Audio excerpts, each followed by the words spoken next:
And we are live. Hello, everyone. Thank you for joining Shop Top Live. My name is Rick Ramirez. I'm also known as Rick's 2 Cents, along with my fellow co-host Steve from Steve Makes Everything. Howdy, y'all. It's just Steve and I.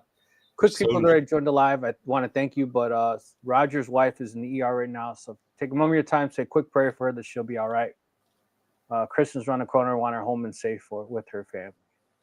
What were you going to say, Steve? Sorry. Something to that effect, actually. So. Oh, I guess I beat you to the punch. Well, that's okay. Yeah. Hopefully, Roger's wife is okay. Yeah. And Andy is at a Christmas party, but we knew that in advance. So yeah.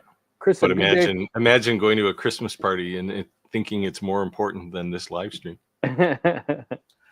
Clayton, hey. Aloha from Hawaii. Hey, Clayton. Yeah. Oh, it's been busy week this week. So we were talking right before we went live. You said you were doing some golf balls, and you brought up an interesting comment that pink golf balls don't seem to pink or green. Green is slightly better than pink, but pink is so the engraving on pink is kind of gold because with a UV laser and it engraves, you get what you get, right? Right. So it's kind of a gold color, but it just doesn't stand out very well because the pink is so vivid, right? For one thing. Right. So I warned them. I saw a lot of people when they're doing the golf balls, they're looking brown, and I'm like, to me that's here black. To me that's cool, but the whole brown. Maybe I have a picture of a prototype here. Hang on. Yeah. So here's this is a very early prototype. Let me share my screen here. This is from the blooper series, people. What did they do? Good evening from Wisconsin. In our backyard. Did they change sharing somehow? You guys can keep all that snow. I don't want any snow. Iowa. Yeah. Hello. It's a trader from Roger's wife. I can't seem to share my screen right now. Did they do something? They've changed. Oh, here we go. Hang on. They moved menus around. That was the problem. So this one was a pretty early prototype, but you can see it's black. Yeah, it's definitely black. It's just a case of knowing how to do it, right? Like I had a bunch of old golf balls, including this one, and I didn't care if I screwed them up, right? So you can see actually around the outside, there's all kinds of engravings. Yeah. The one right above that that's kind of gray is the one you'll see a lot of people engraving, and it comes out gray like that. I don't like that. No. So it's too subtle. Yeah. Anyway, the black definitely looks good. The brown to me look like burned, almost like. Yeah, well, it can get that way, right? It's better with a UV laser. Like I actually did some with a fiber laser. Again, white works better for some reason. But UV lasers are the way to go for this sort of stuff. I love that OmniOne, man. It's a nice laser. Yeah. So good morning from Belgium. Good morning. Yeah, because it's like 2 in the morning there, right? Loyal. Nice Shaquille O'Neal there, by the way. Yes. Hey, Paul, you want to join us on the live? Yeah, you can tell us the secrets to actually building these things. Yeah. Let us know if you want to join us. I'll give you my email so I can send you a link. I'd definitely be interested in talking with you guys. If you guys already are not a member of our Facebook group, you have to join. And I'm telling you, you have to join. And the whole idea behind the Facebook group is if you went to Steve's Facebook, Steve's 2 Cents page, or my Rick's 2 Cents, or Andy's, and you posted your own stuff, I wouldn't care. But some people wouldn't post on our pages because they'd feel like they're promoting themselves on our page. And they know we do the same thing, right? So it's kind of respecting. I get it. But the whole idea of the Shop Talk Live Facebook group is it's not actually our individual page. It's our Shop Talk Live page. So I don't care if you're an influencer, you make DTF shirts, you're embroidery, you're a CNC guy, you're a 3D printer guy. If you got something to gloat about, show off about, or you have a question, we're trying to build that community, of entrepreneurs. And I'm telling you, time and time again, I'm just blown away by the abilities of our subscribers. It's just, it's awesome. Yeah, I've seen so many things in the last week, Paul's included, but there's a couple of other people who posted things, and it's like, I wish I could do this stuff. Yeah, you know, and it's like someone had to break the ice. So I thank you, Clayton, because Clayton was like the guinea pig. He was the first one who had like the backbone to say, all right, I'm gonna put my work out there and consistently post. And then other people started doing it as well, you know, and now we're seeing more and more people start to post daily, and very awesome. Very awesome. Yep. And there's some cool stuff out there. Clayton posted some new stuff there today, in fact. Yeah. There's like a word cloud, like a cross. That's a word cloud. Clayton said Hawaii has the best weather. Yeah. Except when it rains constantly, right? Oh, look at that. Jim. Hello from Joliet. What's up, Jim? I live in Oswego. We're neighbors. Not too far from each other. Oh, so that would be nice. Let's get him on. LTX. Here, hold on. Hey, Rick. I'm gonna have to change my channel name now to the Silver Fox. See what I did? See what I did, Steve? You know what ruined me. Is like, well, you know what I actually do like is that when people write certain comments, the only way they would know those inside jokes is if you're a legit subscriber, if you're legitimately someone, because Andy said it right when he described our channel, or like our collaborative, right? Shop Talk Live. He says, if I was to describe someone to us, who we are or what we're doing, it's four guys in the garage drinking a couple beers. And I says, you know, and you know, you give each other shit, right, when you're friends. So yeah. I get a lot of it. I must be a really good friend. Hey, Paul, send me an email real quick, and I will shoot you a link so you can join our live. What else we got out here? Oh yeah, the shack was rushed. I'm reading Paul's next comment there. And then I'm getting the link ready so I can share it. Oh. Where'd that one come from? Terrible at Fishing is back this week. Yeah, the shack was rushed. Well, if that was rushed, I don't know, man. Yeah, it definitely looks awesome. Definitely looks awesome. Yeah, we're talking about an image that Paul posted on our Shop Talk Live Facebook group. Because last week we were talking about doing Shaquille O'Neal. Although I was waiting for a slam dunk from Taylor Swift there, but I guess he couldn't work it all in at once. But yeah, Paul posted his Shaquille O'Neal pictures there, and you look at them. You have to. So anybody who hasn't been to the group, go join the group and look at that picture, and you have to keep reminding yourself that it was laser engraved. Yes, Jim, I live in Oswego, like by Naperville and Aurora.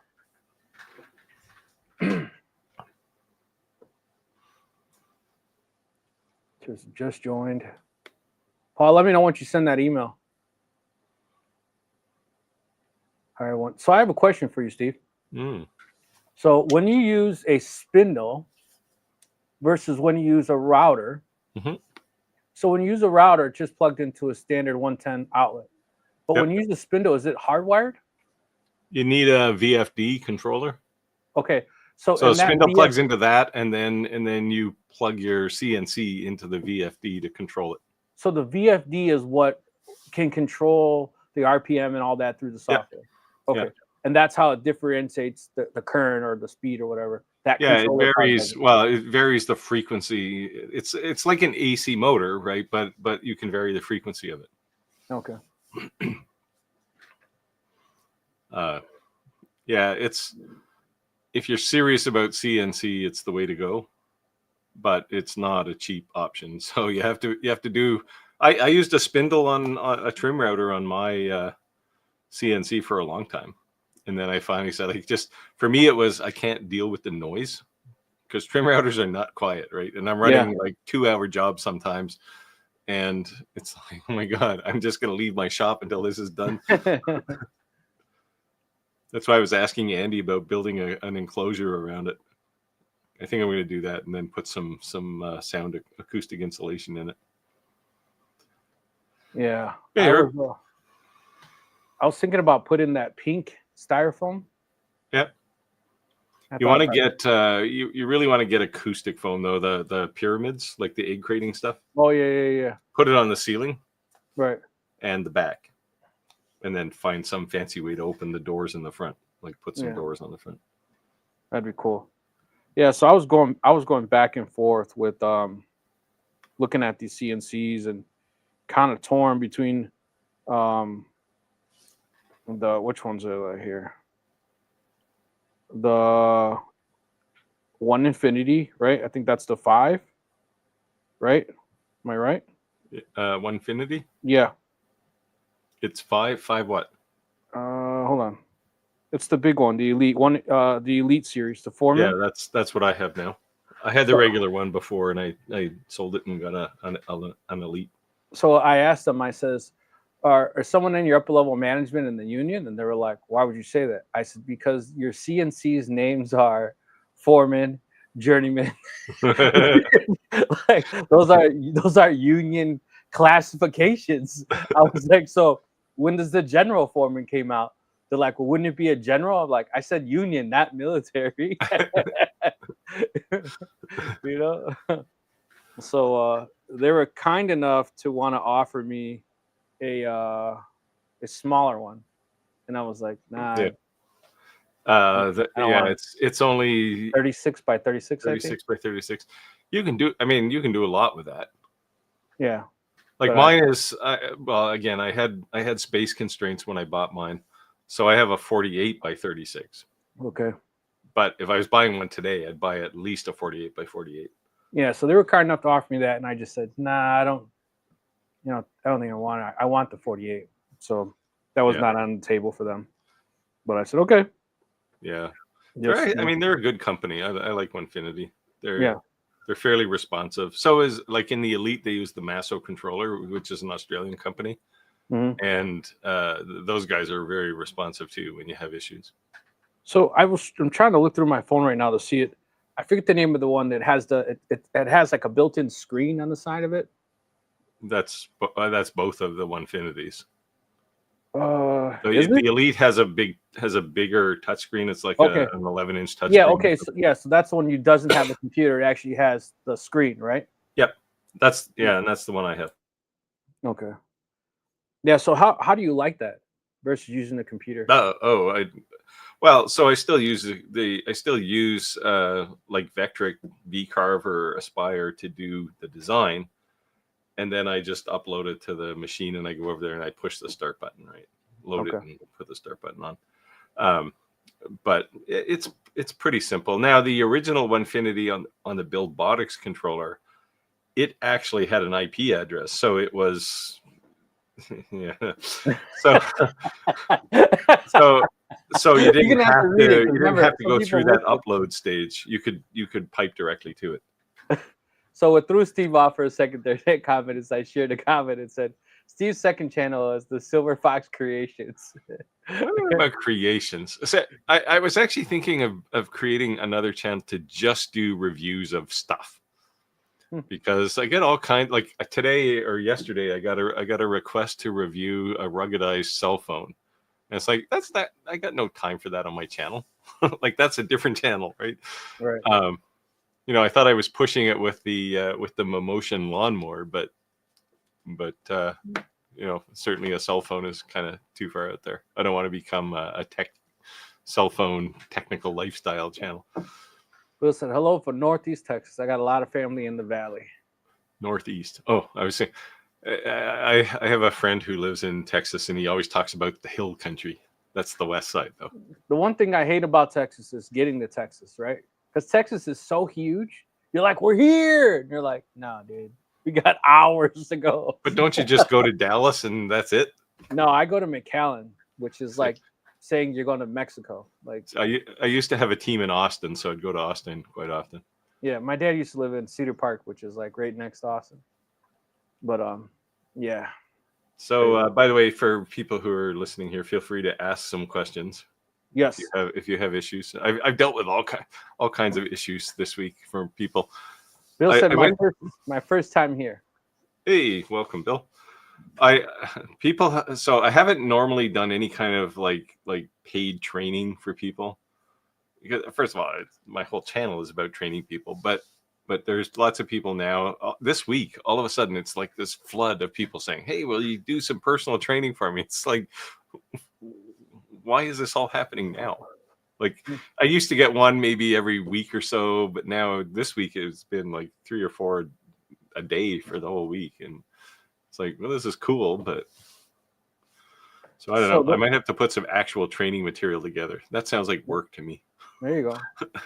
So those who are new to our lives, what this is, it's a collaborative live for live questions and answers for anything that's laser, CNC, 3D printing, related, entrepreneur, YouTube. It's basically everything that you see us do in our personal lives, and able to get instant answers. So if you have questions, let us know. We always say it's Happy Hump Day. Sometimes people just come to shoot the shit, because at the end of the day, I'm sure your significant other gets tired of hearing about lasers or woodworking or whatever.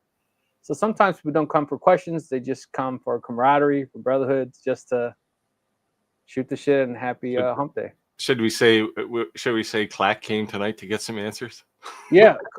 No, Clack always wants to know. Yeah, he's always welcome. Yeah.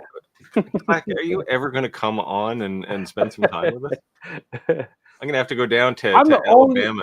I'm the only one, Clack, who joins your live every Sunday. So come on, man. You owe me at least one live. Yeah, I would join, because I watch it on replay quite often. But it's just like Sunday is just such a nightmare for me. My wife, it's right around dinner time. My wife's like, "Do you really need your phone on?" I'm like, "Yeah." He joins my live every week. I'm gonna join his live. So I like prop my phone up against like the center where when the spinny things on the table, and I'm eating and watching his live. She gets pissed off, and I'm like, "It is what it is. Deal with it, woman." Gee, I wonder why. Good morning. See, Clack, you could be responsible for like a marriage breakup here. Clayton said, "I need a CNC and a fiber laser." I'll tell you what, Clayton, we have a ton of attention from manufacturers. If you're on our Facebook group, you can see, because the manufacturers, they're politely posting. They're not like spamming tons and tons of things, which is fine. But you can see that obviously they're paying attention. So that's good, because if you guys are posting and wanting things, obviously that's how we're able to do these giveaways. We've done 4 laser giveaways so far, with a handful of other things, but very cool. No contest tonight, Clayton. Clayton's doing the Shot Talk Live. All of a sudden, the comments will fill like, "Oh, I must have missed. I don't know if they're giving it away, but here it goes." Hit it. Sorry, I have to look up this this Dichrolam stuff. Steve, have you ever tried Dichrolam? It's a colorful laminate plastic sheet. Oh, it certainly is colorful. Wow. Share your screen. Just okay. Yeah. Now that I've established how to do it here.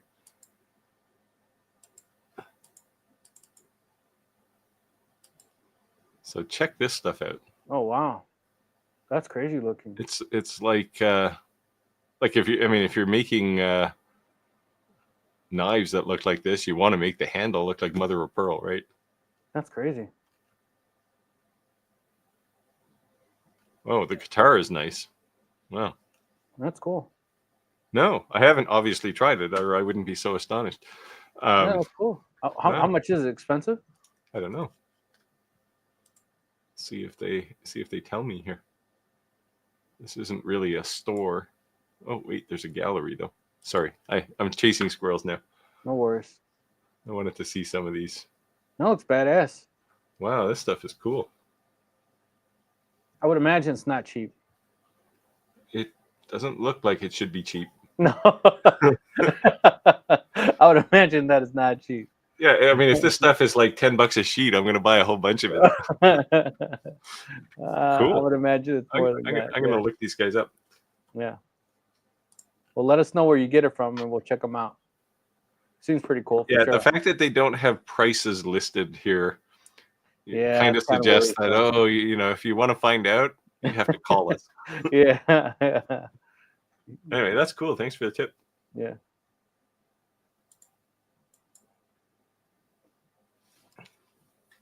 Latin Lex Design says, Rick, I'm 5 minutes in Cedar Park.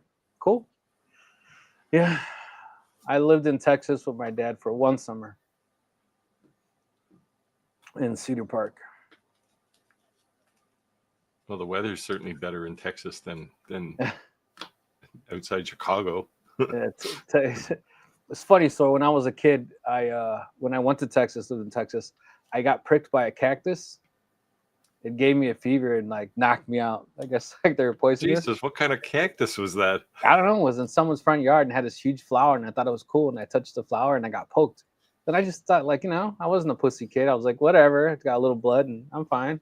Next thing you know, I was flat facing the pavement, and I like Chris's comment here. Texas is huge. Have a look at Western Australia, 4-day drive. And not cross the state line. That's crazy. Yeah, I think. Well, Canada's like that though too. You guys have like huge provinces. Yeah, like I live in a small one, but if I was to drive to the other end of the country, it would take me a couple of days probably. Right. Assuming I was driving a lot. If I was driving 8 hours a day, it would be probably 4 days. Right. But Texas is, I think, one of the biggest states in the United States. I think probably Texas, the biggest. Yeah, I think Texas and Alaska are both pretty big. Oh, Alaska too. Yeah, Alaska's pretty big. But it's only got like 12 people in it, right? Like I said, now I'll get somebody from Alaska on here going, what are you talking about? Latinx says, I'm torn between the Omtech 50 Reyes and a Coremaker 50 watt. Any insight between the two? Okay, well, first off, I'd say, what's the price? Are they about the same? Yeah, so the thing to keep in mind with most fiber lasers is they all use the same laser module. Yeah, so that gray one that's behind me, the darker gray one, that's a Reyes. Yeah. So and the Commarker 50 watts probably also a Reyes module. Yeah. So, but this manufacturer doesn't even take that off. Like that black sticker you're seeing right here, it actually says it. Like they don't hide it. That's good marketing, right? Yeah. People recognize the product. I don't think there's a big difference between the two. I think they're both rebranded. To be honest, comes down. So with any, price. I mean, this applies to pretty much any laser when you're comparing company A to company B. Price, because they all use the same kind of components, right? And you got to pay real particular attention to finding out what their support is like. So the only other thing I would say is that now you know their price, and let's say they're within $100 of each other. If you're savvy with with lasers, and you don't necessarily need the toll-free number or the immediate support, you can rely on a community page, something like that. Then price also buying factory direct from China, But just know what you're paying for when you buy a U.S.-based rebranded laser. You're not paying for the laser; you're paying for the support. You're paying for Monday through Friday, a phone number you can pick up and say it's not working. You can't do that with a 13-hour difference from China. So that's what you're paying for. Yeah, there is that. That's what you're paying for. I was actually helping a user this week who happens to have a Commarker, and I don't know if the problem is his problem. He doesn't know if it's his problem or he has an OmniOne. But he came to me because he would just the 12-hour turnaround was killing him because he's got a business and he's trying to get his business back on track, right? All I can say, so I know Commarker has pretty decent response times, all things considered. They have a really good Facebook group. OM Tech they have a good presence on Facebook too, but my personal experience with them has not been overall pleasant. They keep saying, hey, we're going to send you a laser to review, and 4 times now we've gotten to, okay, we'll send you one, and then I never hear from them and it's just like, okay, I don't have time for you guys. Send this guy an email. That's the one that's in the gray. HT laser. Yeah. That's Homtech, or however you say it. Homtech. Remember Andy, you emailed them too? Hao Tian. Yeah.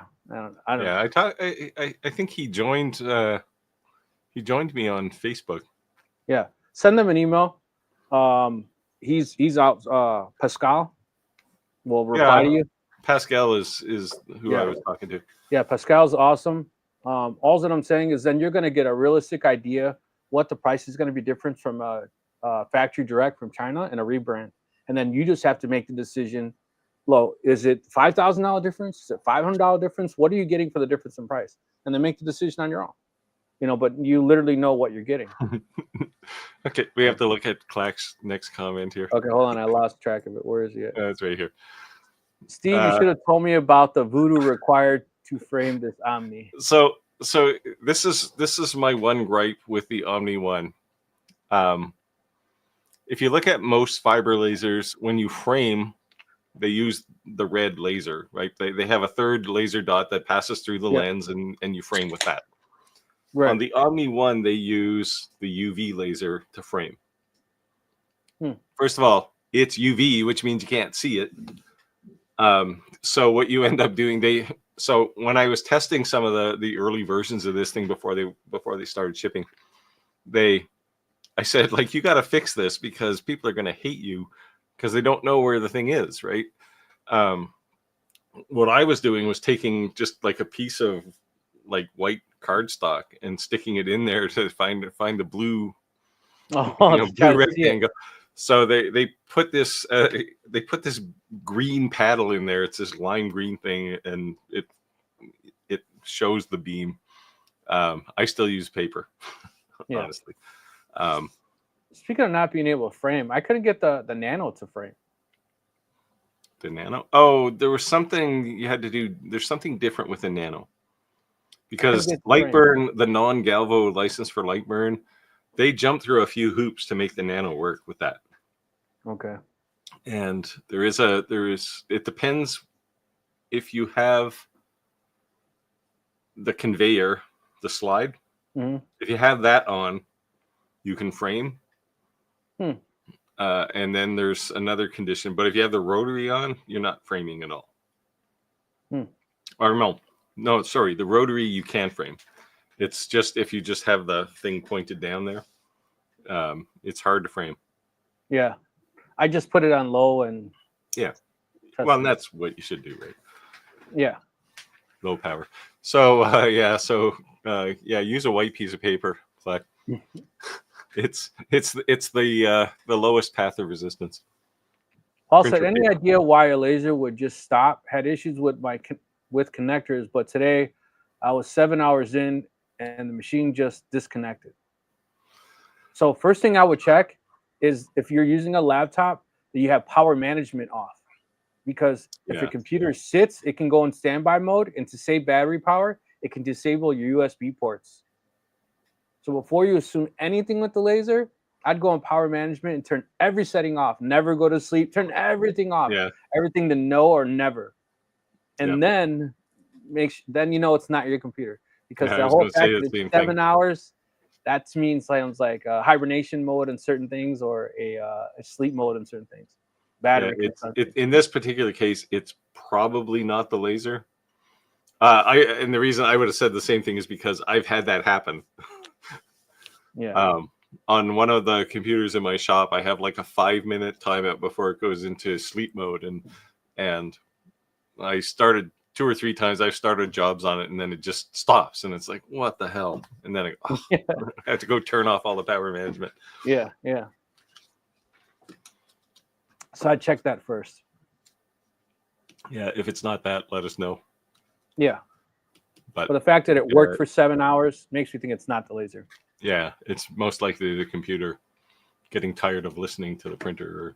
Or anyone done Harbor Freight ammo toolboxes? Okay, so look, I'm not discrediting anyone in any shape or form.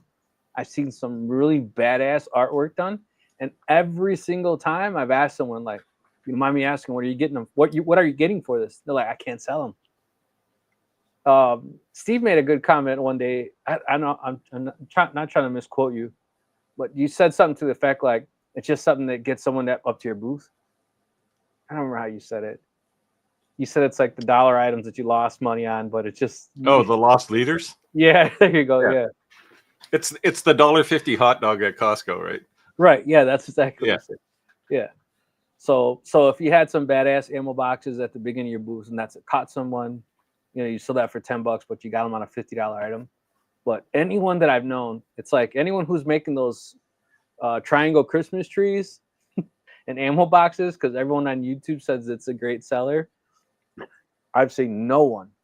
And you know what's cool is that a lot of people watch our channel. Obviously, from the Bearded Viking used to be on our live all the time. They kind of go back and forth, and I've seen some kind of influence on some of his lives. People talking on ours and jump on his, and vice versa. But people really starting to share and be open about trade shows, especially after we had this like basically an entire live about trade shows, right? Yeah. People kind of opening up a little bit and saying like, what was a must and what was a bust, and yeah. Oh, so in response to the cool material here, this dichrolam, yeah, it's the same as hydro dipping. I've actually looked at this. I want to do hydro dipping just to say, because I know nothing about it, but I keep seeing it, and I just want to try it. So I think so obviously you can do it with the whole spray paint deal, but I think what's cool about hydro dipping, if you just buy it, the reason what I mean is it comes in like a film. It kind of looks like DTF. Yeah. And put that on the water. That to me is awesome because it's actually skulls and things like that. It's cool. Yeah, I've been trying. I want to get I'd like to have a UV printer or a DTF printer. Send me a link if you need a third. Let's get Clack on. All right, Clack. Send me here, hold up. Maybe people can pick on him for a change instead of me. Although he doesn't have as nice a hair. Yeah. But he is down below 300 days for retirement now. So and he can actually say that in our lives since he's not allowed to say it on his own. Well, he has a sign there now. Yeah, that's why he has a sign. Just some subtle thing in the background, subliminal message. He just needs to flash it up for about 2 frames in every video. Yeah, let me know once you sent it. I'll send you the link.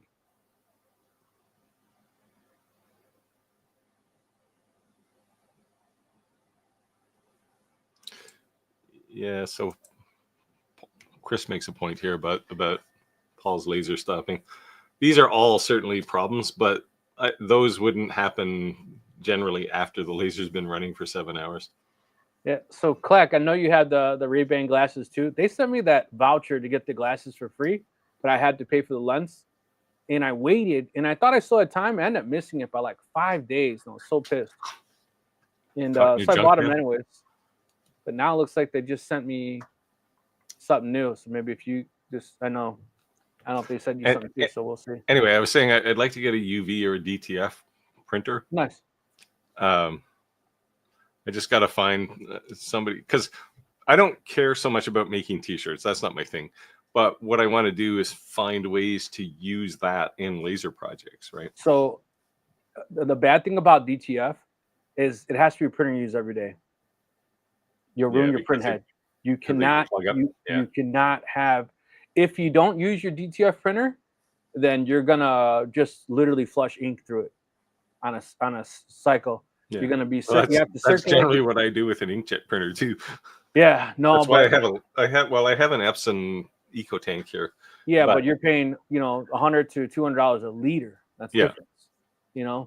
Yeah. So when you're just flushing it out, that sucks. Like I had a really good opportunity to buy a 4x8 foot table, UV laser table.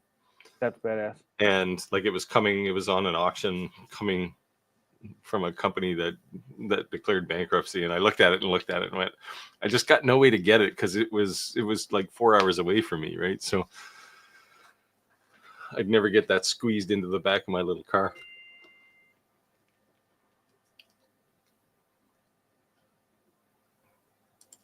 Oh, I like these stories. I want to find. Yeah, people say good things about Rowley's support. He was supposed to be sending us some. I don't know what happened to him. Yeah, I don't know. We'll circle back on him. We're supposed to get some rotaries from him. Yeah. And I think he's halfway between us. I think he's like in Wisconsin. I thought they were in China. Oh, maybe they're distributions here. Yeah, they probably have a distribution center here. Yeah. But yeah, people say good things about the Rolly. Yeah, the only thing I've heard bad about them is they're expensive. But there's an old saying: you get what you pay for. You pay what you get what you pay for sure. Jim said you can frame with the Nano without the rotary or extension bed. Yeah, I have to figure that out. I couldn't get it to work. I don't know what I was doing wrong. I just said, when I couldn't get it to work, I'm like, screw it, whatever. I'm just. Well, that's what I did too. I just I didn't have time to mess around. I looked at Well, I was on kind of a crunch time trying to get it out for the Nano release and the Nano Pro release. Yep. And it was like, okay, I don't have time. I'm pretty sure you can do this. The only problem that I've had, I love the Nano, by the way. I've been using it a ton. Yeah, it's a nice little laser. I like it. The only problem that I had is that all of a sudden it wasn't going up and down. I'm like, what the heck? Cable disconnected? So I stuck my ear on it and it was moving, but there's an Allen key at the bottom. It has like that lock. Yeah. It was such a pain in the ass because I can like barely fit the I'm like, I didn't want to strip it out because it's so small. So I wasn't trying to. So I had to I took an Allen key and I grinded it to make it a little shorter, so I could stick it in there and turn it. Yeah. But yeah, I was like, You got it fixed? Yeah, it's working. Yeah. People sometimes forget that lasers are. They're a bit like helicopters, right? 10,000 parts moving in close formation. Something can come loose. And they depending on what you're doing, they can just basically vibrate themselves loose, right? And you have to go in every now and again and make sure everything's tight. All right, Clack just sent me the email, so hold on. So Paul says his laptop's running fine. Well, the file, I assume, Paul, you're using Lightburn. The file probably would take ages because it's a big image and Lightburn has to process the whole thing, right? So the only other thing I would suggest is, since you're mentioning a big image, if the image is, let's say, and I'm making up numbers, let's say 10 inches by 10 inches, but you're only laser engraving a 2-inch by 2-inch, right? And your laptop doesn't have a lot of RAM. Once you start running that long, it could be running out of buffer and it could crash. So if the image is way bigger than it needs to be, resize the image to what it actually needs to be. Not in Lightburn, like in an Illustrator or Photoshop. Yeah, because if you resize it in Lightburn, it's still the same size. You're just basically like changing the display size, but the file is still massive. So yeah, the other thing I've seen people do is they'll save an image like a PNG file, but they'll save it at like 600 dots per inch, and it's like your laser's not going to resolve that anyway, right? So don't do that. 72 dots per inch is fine for most things. Yeah, so I've been guilty of, whenever I create an artwork, I'm making it as large as I can, like my export. But then I will rename the file underscore, 500 by 500, 250 by whatever. Like the last video, for the video I did this week where I had the grayscale engraving of the German Shepherd. That thing was done on, oh, look at those cool glasses. That thing was done on the OmniOne, but it was only like 0.1 millimeter, or the interval was like 0.1 millimeter or something. I mean, that thing can go down to 0.001, but it would take me 2 hours to engrave it at that point. Right as I share your comment, you join the live. So I've done 8 ammo cans for a wedding, a groom's gift. So be honest, Clack, have you sold these? Like, that was a custom. It was a custom order. I don't generally make and sell a whole lot of stuff unless it's stuff for events. That was a wedding. I did a sign-in board for them, as well as the cans and a couple of other things. What kind of wedding was this that they needed ammo cans? Shotgun wedding. Literally a shotgun wedding. Yeah. Anyway, welcome to the channel. Thank you. Yeah, I'm tested this machine out. Oh yeah, they actually did send quite the extensive material library. Yeah. So. Yeah. There's on the USB. There's a library that has almost everything that you're ever going to use. It's not perfect, but you can tweak it. It does good with the acrylics. Nice. Yeah. So if you want to try something really cool, that image I did of the German Shepherd in the video I released yesterday, that was done on dark mirrored acrylic. Yeah. And that thing looked like cameras basically pick up I don't know, and nobody complained, but there's a horrible 45-degree gap in something because some moron in my shop moved it. But it looks like a photograph. And that dark mirrored acrylic makes it just look amazing. Like I got to find some project to do for somebody that uses. Hey, Kathleen, I've done a ton of boring in South Bend, Indiana. A ton of boring. Yeah, it's like I said, it's what? Boring, horizontal directional drilling, putting utilities in. Yeah. It definitely has potential, but I'm like you. They should have added that visible laser to the frame. Yeah, I got a feeling that they'll put that in there. It's like I said, just a white piece of paper is what I use. Yeah, so they put that in there at my request. That's it. That's what you're talking about. Yeah, it looks like something you can't see it without it. Yes, well, you can't. Like I said, if you use a piece of white printer paper, like bleached white printer paper. I mean, if I turned out the lights and everything, maybe I could. But it's so bright in here, you can't see it without. Yeah, well, that's my situation too. Oh man! Because at first I was like, did I leave the cap on it? I took the cap off, and I was like, I don't know. Well, like I said, I've been helping a lot of people in the last week or so, and a couple of OmniOne guys, and one of them was having problems. He said it's not framing, and I said, what? Play around.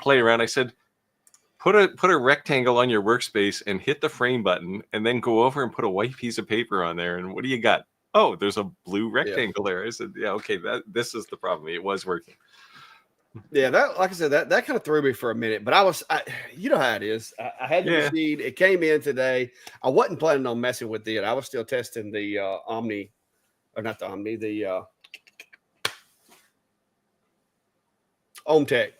the Polar Plus, which so far I like it, but there again, I think they dropped the ball by not putting the pointer dot in there. Yeah. The Atom Stack Hurricane, it had the red pointer, but the OmTech does it. It's okay so far. I've been able to make it work, but I would rather have it in there. Yeah. How do you feel about OmTech as a company? Like they just seem. They're quirky. Is the best. Well, most polite way this is the first machine I've dealt with them on, and yeah. I do like the fact that they say they offer US support, which I haven't had to use. So, I mean, everybody likes the US based support, but like I said, it's still to be determined on that part for me. Yeah. The machine, I like the build. I think they did a good job on the build. This particular machine, I think they missed the boat on the tumbler market with the way that the rotary's set up. It's quirky. I don't like it. Yeah. But other than that, the for flat sheet goods and for like 1-inch thick materials, so far it's doing a really good job. Yeah, the first time they approached me, they wanted me to test that laser, and I said no. I have people saying to me, we want to see more about fiber lasers. Yep. And so I said no, and that made them grumpy. And then they came back and said, okay, do a fiber laser. And they gave me this ridiculous contract. And I said, I'm not signing that. Yeah, they hadn't, because usually I blow them off when they try to get me to sign something. Yeah. Because I just don't like signing stuff. Occasionally I'll do an NDA, like you said. Yeah, sure. NDA. But I'm not signing much. But this material is just basswood. So that's an image I did on the com marker. It's really the material. The material really failed me. I'm gonna have to use some different wood. I've got some cedar over there that I can use, but I've been playing around with this is all the tests. Yeah, I had a big pile of those too.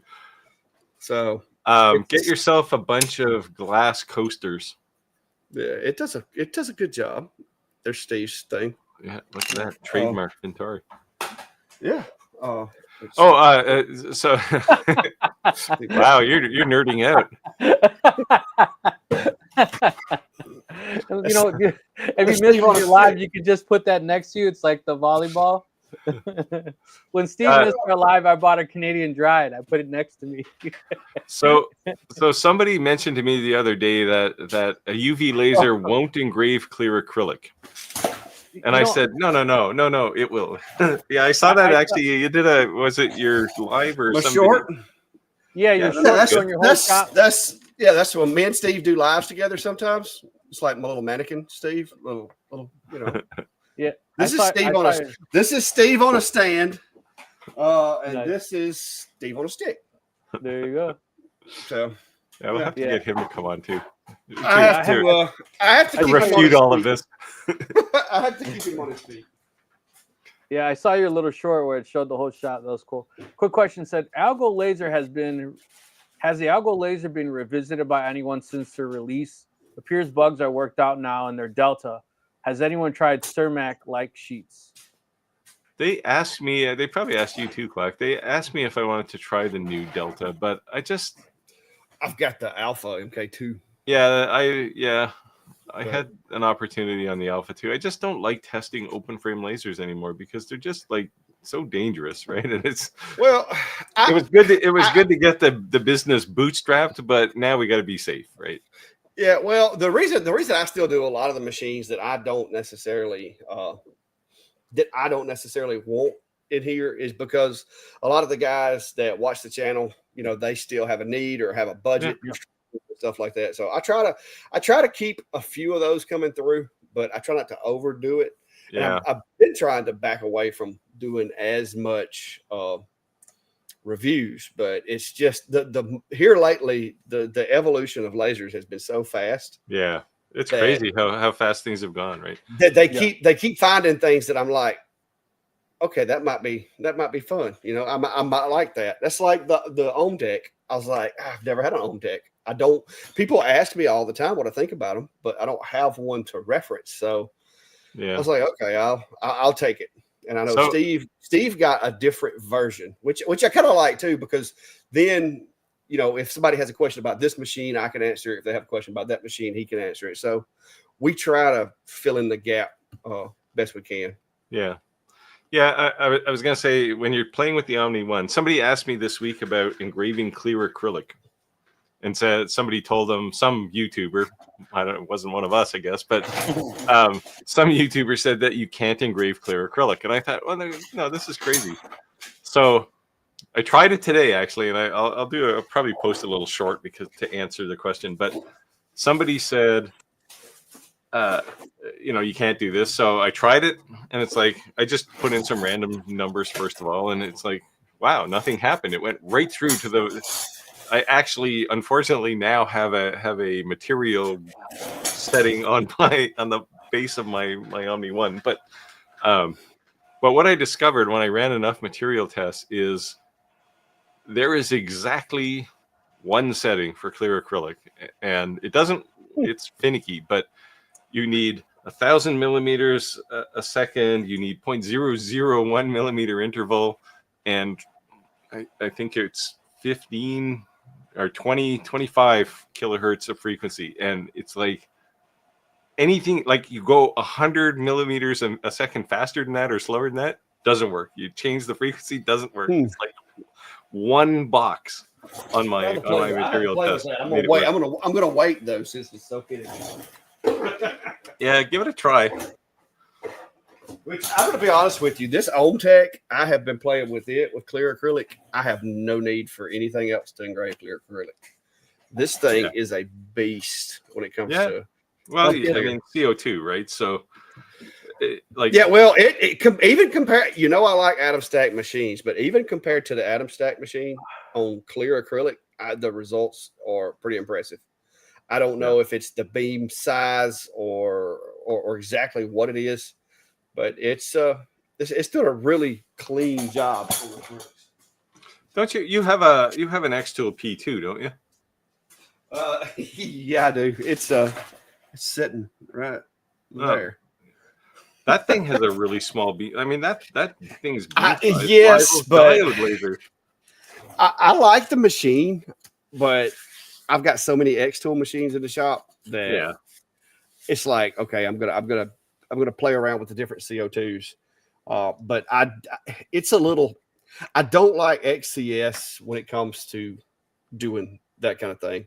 I can design in Lightburn and send it to XCS, but I don't like when I'm trying to design stuff, I prefer to design in Lightburn. Now doing tumblers and stuff, once the file is built, I mean XCS is the way to go. But yeah, that's some of the clear acrylic that I've been playing around with. Yeah. So we're getting comments. Clack showed us up. He's wearing a Clack shirt, but we're not wearing our own shirts. We do have them. Hey, have one right here. Well, it's the company shirt. It's not a Steve Makes Everything shirt because some guy who said he was going to make one didn't. I'll share this with you guys. It's so that there's not like 8 wardrobe changes in a video. There you go. Because if I'm making a video and I do part of it today and then I do part of it tomorrow and then part of it the next day, I don't got to go digging through the laundry trying to find the shirt I had on the first day. I thought at the rate you released videos, you shoot one in like an hour. Yeah. No, I usually actually have about 4 videos going at every. Like I'll have 4 videos going at a time, and I have folders on my computer so that I couldn't focus that widely. I thought you had like one of those Chinese crews working on doing all their video editing. Oh no, this is it. This is a one-man shop right here. Yeah. It's just me. But no, I'll do I was capturing some B-roll and stuff for the Omni today, and I haven't even done and I captured the unboxing and all that, but I haven't put it all together. So I assume this is in reference to the OmniOne. So in the end, you can engrave. Now I'll say engrave in quotes. You can engrave clear acrylic with the OmniOne, but it's actually not engraved. What it does is it basically boils the surface of the acrylic and raises it.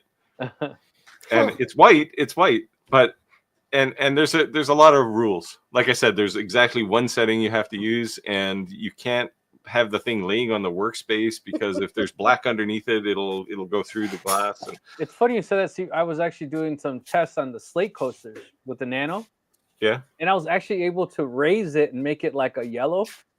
Yeah, you can do color on slate. But it was raised. It wasn't like crystallized. Yeah. Yeah. I was like, oh, that's cool. Yeah. Did yours come with the little jack stand? Yep. I mean, it was handy. Don't get me wrong. Yeah, it's useful if you're, if you want to do fine focus, we'll say. I bought one of those. I bought the big one, and it wasn't cheap. Yeah. And I was like, why the hell did I buy this damn thing? I don't use it. But I thought I'd use it for the coins. Justin for his fiber lasers, he's got this little micrometer adjusted XY table. That's a nice setup. Chris said open frame lasers is like driving before seatbelt. Hey, I'm a 70s baby. Yeah, well, I'm a 60s baby, but you live. If anybody has seen the series Mad Men, especially the first season of it, where the kids are hanging over the front seat talking to their mother, and that was me as a kid, right? We didn't have seatbelts; they weren't even in the car, but I turned out okay, mostly. Kathleen is asking, "Where's Roger's evening?" I may have missed her. I mentioned earlier; those are in the live right now. Roger's wife's in the ER, so he wasn't able to make the live. So if you're joining us today, please do us a favor, take a moment of your time to say a quick prayer for her that she can be home with her family to be able to enjoy this Christmas holiday. And Andy is at a Christmas party drinking beers without us. It's not dedicated. We're gonna have to renegotiate his contract. Hey, that license is coming up. Like, I know, Clack, you switched to StreamYard. That's no joke. Us being on StreamYard, that's $1,000 investment.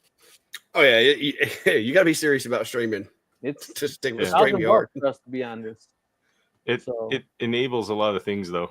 Yeah, no, I think it's worth it, but it's not. It was it was worth the investment. The only thing that I will say that I think Restream did a little bit better of was some of the integrations with the chats and stuff like that. It seemed some of that was a little bit better, but StreamYard, I think, has pushed out a couple of updates because me and Steve were having some issues. You have to make darn sure when you set it up that you leave that studio alone until that live goes. I've got one recyclable studio, but I like setting them up and having them pre-built. Yeah. So, but it's growing on me. Yeah, but we just I set like up the giveaway thing. I set up the lives for the whole month, and I sent them out to everybody, and then we just because I nag you. Oh no, but that way that if I'm not able to make it or something, it doesn't matter. We're not creating them. And then also that if someone wants to be a guest, we can send just that 1 week. Yeah. In advance, like, hey, you can join us on this day. Yeah, there was a few growing pains when we started too, but yeah, learning the software and also people were always asking us like, why are we reading the comments? Because we can feel like we can see them. Why are you reading them? But we have to remind people all the time is there's a lot of people who join the lives that are not watching it; they're listening. Well, and if you, I don't know if you and Steve do this or not, but like me and Ventari, Steve, we both have ours set to where our Sunday Night Live is also a podcast. So if you don't call out the questions, then if somebody that's, let's say they're just like they're jogging or they're driving and they're just listening to they're listening to the live. If you don't call that out, they're not going to know what the questions are. Right. And so exactly. we do like I had all of our Sunday Night Lives to the Sunday Night Live playlist. And I've got it set up to also be a podcast so that if somebody just wants something to listen to while they're driving or whatever, they can catch up on the live, because it is, a 2.5 hour live sometimes is a little much to be just sitting down and watching. But, the podcasts actually do really well on mine as far as the replay views. And so I think it's a good idea and it works. So I was saying that early on in our live, I'd go on, I don't know if you ever seen one of my posts, but I'd go to every laser Facebook group and say, hey, join our live. And I think when you start doing the heavy lifting for YouTube, they stop doing it for you, right? Because you're kind of self-promoting and they're not promoting you as much. So as I noticed, I'd get 1,000 views, from promoting. And if I backed off, it backed off. And then when I kept going, and now I kind of backed off and I let Shop Talk Live grow as Shop Talk Live. And, we see difference. But the other thing too is with StreamYard, I tell people is that like as an influencer, you just can't look at your views on YouTube because you're no longer just on YouTube. Now you're on Facebook, now you're on Instagram, now you're on Twitter. So you've divided your views, in 5 or 6 different streams. Yeah, I prefer to keep mine on YouTube because that's kind of where the hub, that's where everything with mine started. My Facebook page isn't monetized at all. Like I think they send me like $15 a month for some kind of bonuses. I don't know why they started sending me money, but they started sending me like $15 a month. But Facebook is cool because, and I look for YouTube to eventually add it to where you could send like DMs and stuff, or have it like an optional, like you could turn that on for your channel if you want. Even for members, that'd be cool. That is the reason that Facebook like still gets a lot of my traffic, is because if somebody's having problems with the machine, emailing a video is a little more challenging than just dropping it in a DM and sending it to me. So I use Facebook for like a lot of troubleshooting. I've got a lady that I've been helping on and off today, try to get a P20 up and running. And, it's just easier when they can send you a picture, or even like do like a face chat thing and like show you the laser, and you can tell them do this, do that, do this. It's a lot simpler than it is trying to communicate with email or, comments on a video. So I've taken to Google Meet for that sort of thing. Yep. Yeah. Well, I use right? Like you have a Google account, it's free basically. Well, I use Google Remote. If it gets bad enough that like say I got to go in and change the settings on a controller, or do something like that, I'll tell people, hey, if you want me to fix it, I'll jump in there and I'll run through it, because I can't spend 4 hours trying to tell you how to do something I can do in like 5 minutes. Yeah. So if you'll let me into the computer, you can sit there and watch what I'm doing. I'll get it going. And so I use Google Remote Client for that. So what are you drinking, Clack? Angry Orchard apple juice. That's all I ever drink. Modelo I don't drink a lot, but it's I like apple juice. I guess maybe I got hooked on it when I was a little kid or something, but I just like apple juice. I drink I don't mind mostly Stella. water. Stellas have that kind of a taste. Yeah. I never drink on the live though. One of us has to be the designated driver, right? I couldn't tell you the last time that I was impaired. Like I said. Well, you're not allowed to, right? Yeah, I drink like one or two, and that's it. So you have to be responsible. So you guys are messing up my days. Clack jumped in on a Wednesday. Happy Hump Day, everybody! Happy. Well, hump I usually tune in and listen to you guys. Yeah. Today, yes, but now you're here, and now you're confused somebody. I was actually Klein, which I don't know if y'all even know who he is, but he's one of my local guys that has a bunch of my equipment. He had a project he was wanting me to help him on. He came over here. We worked on it for a little while. He helped me put the OmniOne together. We did a little bit of testing, and then he had to go somewhere. And says he's going to come back and pick up his project before I go to bed. So we'll see. It's not too hard to put an OmniOne together. No, there was I think 8 screws. Yeah, no, it was 6. pretty quick. Yeah, it was 6 because we only needed 2 in the tower. Zephyr said, "How long does it usually take for the laser from longer to arrive in Canada?" They ship. I think they have a depot here, but at the very least, they'll usually ship from out of the U.S. The only thing that I noticed, a lot of these manufacturers don't get freaked out because the tracking seems way off to me. It's like in China, and then all of a sudden it's like in California. You're like, what happened in between? Yeah, well, that's not their fault. You know what I mean? And then a day later, it's at your door. You're like, what the hell? So I had this fiber laser I got today. 2 days ago, it said it was waiting for a receiver or a carrier in Shanghai or somewhere in China anyway. And today it was on my doorstep. Now it did not come from China in 2 days. Right. So just and then when it arrived, then I go and look at all of the tracking information, and it went to Anchorage, it went to Tennessee, it went to it's like, yeah. Don't lie to me.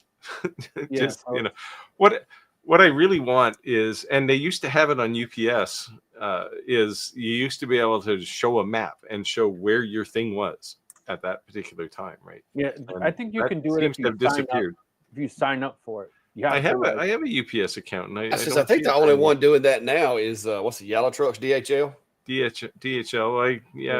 I don't. DHL I don't still does it here. I don't use DHL very often, so I don't have an Multicraft Nino says, so I know, Steve, this is one of your things you like to do. Any tips on doing laser inlays? Saw a couple of videos and like to try it. Yeah, it's relatively easy. Just you have to play with the kerf settings in Lightburn if you're using Lightburn to make sure that things fit tight together. But it's not hard. So I've done a couple of these, one with veneer and one with just 3mm plywood with different colors, and they both work well. The veneer one is a little harder because you're trying to glue down a whole bunch of tiny little thin pieces of flexible wood, but you can do it. I was waiting for you to say buy a CNC. Well, you can certainly do that. If you have Vectric V-Carve or Aspire, you basically push the toolpath for inlay, and it'll build both sides of it for you. But yeah, it's certainly a heck of a lot cheaper with a laser. Yeah, you can do this. Yeah, there you go. Nice. That's laser. It's all the way through. It's not exactly an inlay, but it gives you the appearance of an inlay. Because it's you're literally cutting out one piece of wood, putting it inside the other. Yeah, that'd probably definitely be an easier way to do it than trying to get the depth. Yeah, well, yeah. So it's definitely easier if you're using thicker material and you're going all the way through like that. If you're trying to lay down like 64th or 32nd thick veneer, it's much harder. Yeah, you're gonna have to go really deep because a lot of the material, like the grain, is not going to burn evenly. So did I hear right that you have a fiber laser now, Clack? Well, you had a com marker before for a while. I've actually got several. I was being a wise ass because remember we were supposed to do the coin challenge. Oh, I ain't got time for that. I'm just gonna be honest with you. The machines that I've got, I've tried doing a little bit of that deeper stuff, and they do okay. But what I want to do, and this is something that I've got to come up with some projects. I don't know if y'all are going to be in Georgia and Atlanta or not, but Vectric actually contacted me and Workbench Con this year. They want me to bring some Vectric created stuff for their table over at Workbench Con. And so I've got to come up with some projects that I can design in Vectric and bring over there for them to display on their table, so they don't have to fly them over from the UK. And that was one of the things that I want to do, is do a coin, like legit take a piece of brass and make a coin all the way, from start to stop. So we'll see how it turns out. But I'm going to wind up trying to do it with a CNC. But if I can't do that, I've had some people ask about doing. How many watt is the fiber laser you have? I got the 30 watt MOPA is the biggest one I've got. So I don't. The 30 definitely can do it. Yeah, I just don't know if I may try doing it both ways and just kind of do like a video of which way you prefer. But that's something that I really wouldn't mind doing, is doing it do the same file, but do it in Vectric and do it in Lightburn. But I just haven't had the time. I'm going to be honest with you. It all comes down to hours per dollar, basically. I could spend 40 hours of my week trying to make one coin to do a video, or I could spend 40 hours of my week making 4 videos that cover 4 other topics. And so it's just a matter of, especially with these machines coming in, I don't like stuff piling up. I don't like being backed up. Do you have a spindle on your CNC or still a trim router? Yeah, no, I got a spindle. Because I did a coin video on the old Onefinity, and I was just actually looking for the coin. I usually have it kicking around here on my desk, but I've done CNC coins. I've done laser coins. The maple leaf, right? Yeah.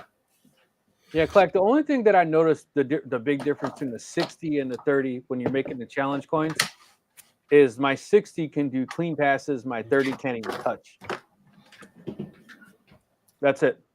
Yeah, but it's not twice as fast because it's a 60 versus a 30. Yeah, I mean, no, it's you get diminishing results with the wattage as you go up. Right, but the frequency range, I can go way higher on the 60, and that's going to make my cleaning passes so much nicer. So yeah, especially if you have a MOPA, right? Like a MOPA can go like 4K, that's the light gray one behind me. 4,000 kilohertz, right? I was going to say this one can go up to 4K. Yeah, this one I haven't like played around with it that much. MOPAs and fibers aren't really. I mean, I use them, but like I don't experiment with them as much as I should. Probably they have a specific place, right? They're not general purpose lasers, and you'll find that with the UV laser too. Like it's more generic. If you're engraving, you can engrave a lot more stuff, but that's all you can do. You can cut really thin metal, but like tinfoil. Put some tinfoil. I've had to shift some stuff around to get it over here because that's where I had my MK2, my Rolly. But so I don't know. I've got to figure out something. No, like if you're trying to make like nameplate jewelry, you need like 100, 200 watt laser. Like, you know what I mean?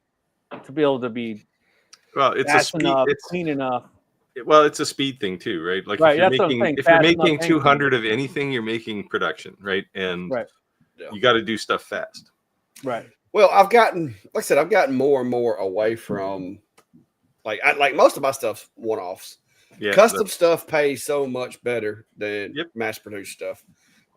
Because when somebody can't find somebody to make something and they come to you, I mean, I still try to do things affordable, but I'm not cheap. And I tell people all the time, they're like, "Hey, you know anybody that can engrave stuff that's cheap?" And I'm like, I don't do cheap. I do good, but I don't do cheap. Yeah. I'm the same way now. Like, and this is the standard argument on this channel is I hate coasters.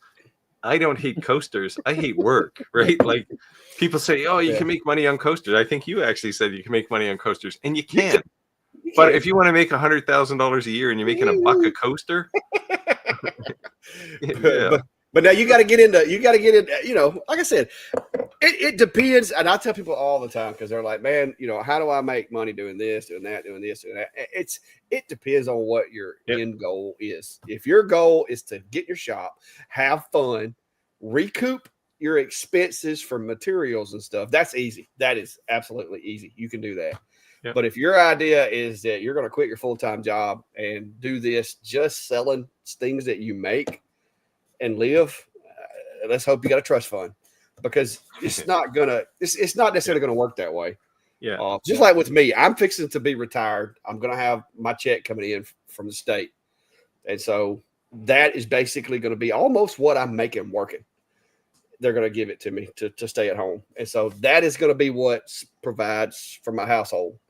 And the money that I make out here is going to be my business and my extra money for the most part. I'm still going to have to pay for insurance and stuff like that, but it's not going to be. If something happens to this, I will have my retirement, and I've still got plenty of things that I can do to make money outside of this if I needed to. But so far, this is going to be what I do.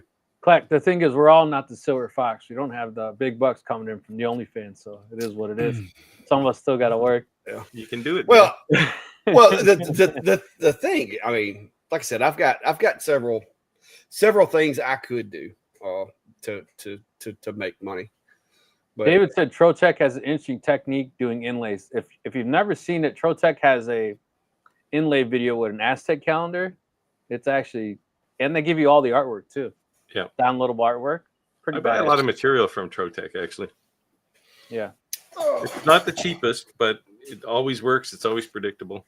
Yeah. Craig said, Clack, what is your favorite domestic wood to engrave that burns good? That's what I was trying to get right here. Look out. Now, this is not something that you can just run out and grab. But this is some 1/4-inch red cedar that I milled. And if I'm doing images or if I'm doing anything that I need like really, really cool looking engraving, I love this stuff. Like when I first got into laser engraving, I was milling up cedar logs and cutting them into like 1-inch thick planks and putting images on them. And that's how images about paid for my first laser. Like that was my thing. Like everybody was like, hey, I want my wedding photo on a piece of, like rough cut, material. And so I'd go up to the sawmill and literally get a piece of the material that wasn't being used for anything else and engrave an image on it.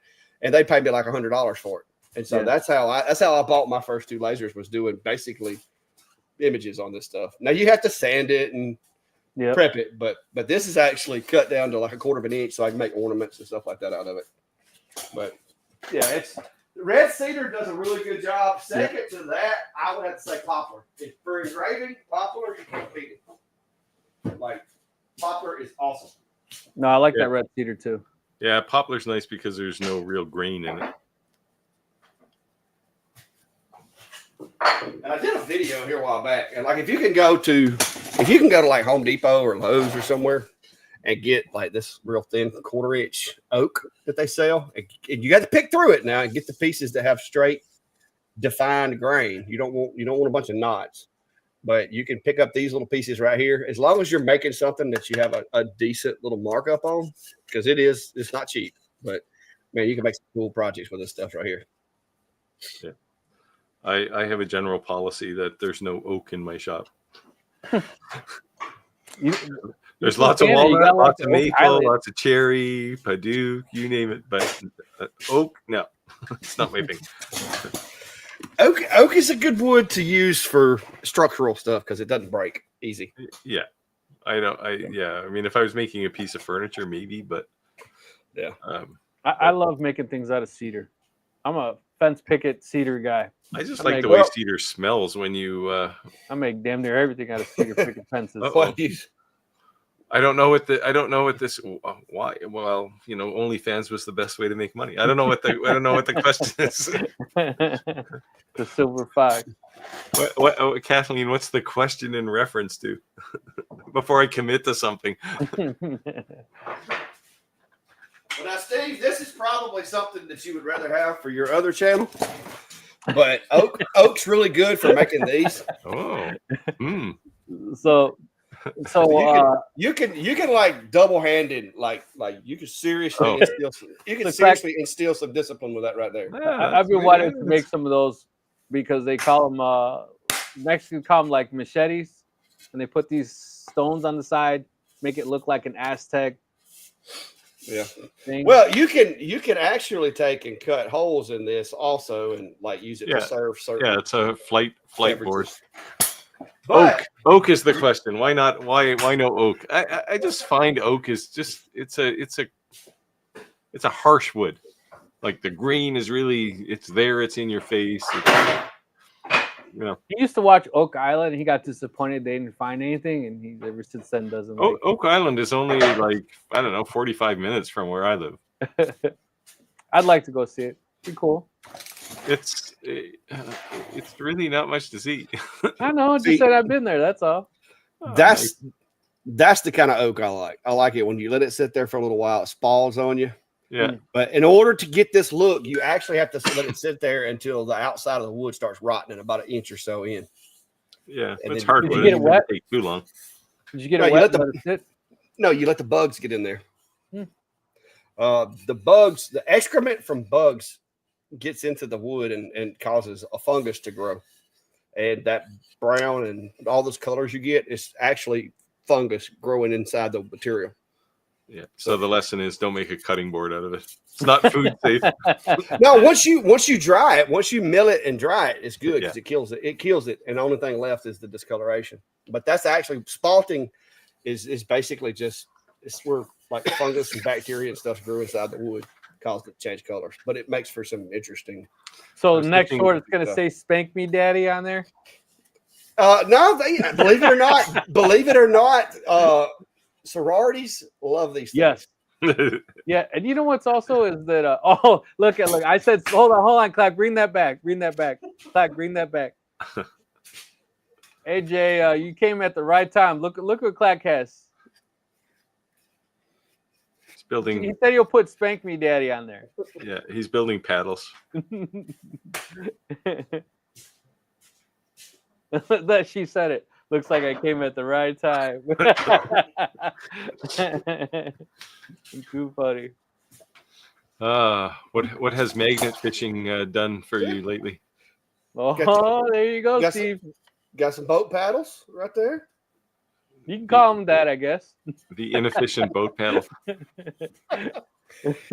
Well, it's for stirring up. It's for stirring up your gumbo or your soup or chili or whatever. It's a spoon that is in the shape of a boat paddle.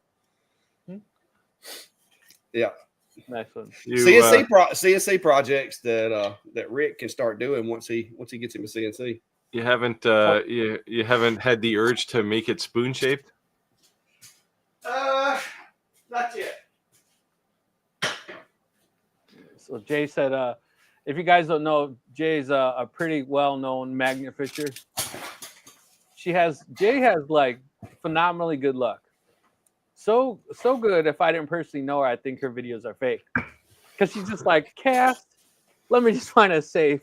Cast, let me just find a gun. I'm like, how lucky are you?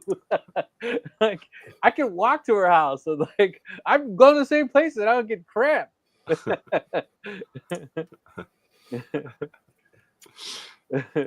Jay don't play, baby. Yeah, she gets lucky. I'm not saying lucky. I'm just saying she finds some really cool things. I've been tempted to do this, but it's just like, I mean, I live in a place with 30% of the world's water, right? So who knows? That's the crazy thing. No, that's the thing, right? You literally have no clue what you might bring up. Like, it's crazy. I think it's awesome. I've gone maybe 5 or 6 times, and every time it's just been a blast. And every time every time I'm doing it, like if I'm on a bridge or something, people pull over and they just like watch me. And I'm like, "You want to try?" They're like, "What? Want to throw it?" Like, dude, you're just throwing in the blind. Like, you ain't even better. I'm not any better than you. Who knows? You know. A couple times we're like, "Yeah, if you don't mind." I guess that's an acquired taste. I've done stuff like that for a long time. Like the sketchiest thing that I've ever done is went 50 foot down inside a well that had water in it to recover a shotgun. That was sketchy. That's probably one of the scariest times I've ever had in law enforcement, because we got down into about where the water level was, and the tile in the well had broken. And so it was just like a big cavity, and we had to go down below it. And it was like, okay, now we're coming out. So we wound up using a little submersible to go down and take photos and try to preserve it the best we could, and then drug it up with a magnet. Yeah, we live in the Chicagoland area, so there was a lot of gang violence for decades. Right? Oh yeah, I bet every bridge up there's got a body in it or a safe or something. I mean, that would be my luck. I'd throw a magnet in and I'd catch some guy's wristwatch still attached to the guy, right? That would just like end my career in magnet fishing for sure. Yes, yeah, I found a single shot Derringer that just still usable just a couple months ago. It was still warm. It probably hadn't been in there long. Still warm. Yeah, but like I said, I spent several years on the dive team doing like recoveries of different things, whether it be vehicles or, victims of, drownings or whatever. That's just not something I want to do. How does this not screw you up? It does actually. That's what I try to tell people a lot of times is I spent the past 25 years, on a SWAT team doing things. People would barricade themselves in their house. Hey, I'm going to kill myself if y'all come in, and knowing, we're coming in, because you've just did whatever it is you're doing. The dive team, I was on the Secret Service Computer Forensics Task Force for 15 years or so. Worked victims, child victimization, child trafficking, child abuse cases, stuff like that. I have dug through what I like to call people's dumpsters of stuff they don't want you to know about, which is a computer.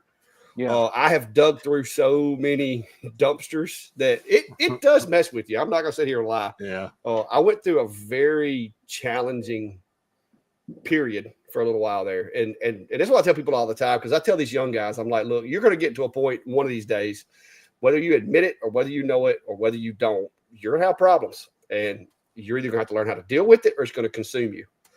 Just this week, we arrested a guy that I used to work with. He's a police officer. Got injured in a car wreck, got addicted to pain pills, and then, of course, fast forward 10 years, he robbed a gas station the other night and went to jail. So, I mean, it is a demon that will possess you and make you do things. Yeah. And that's what I mean, honest with it. That's why you ask why I'm so, like, I guess, one man show can do all this stuff. Part of it is that for so long, my mind, idle hands is the devil's playground is true.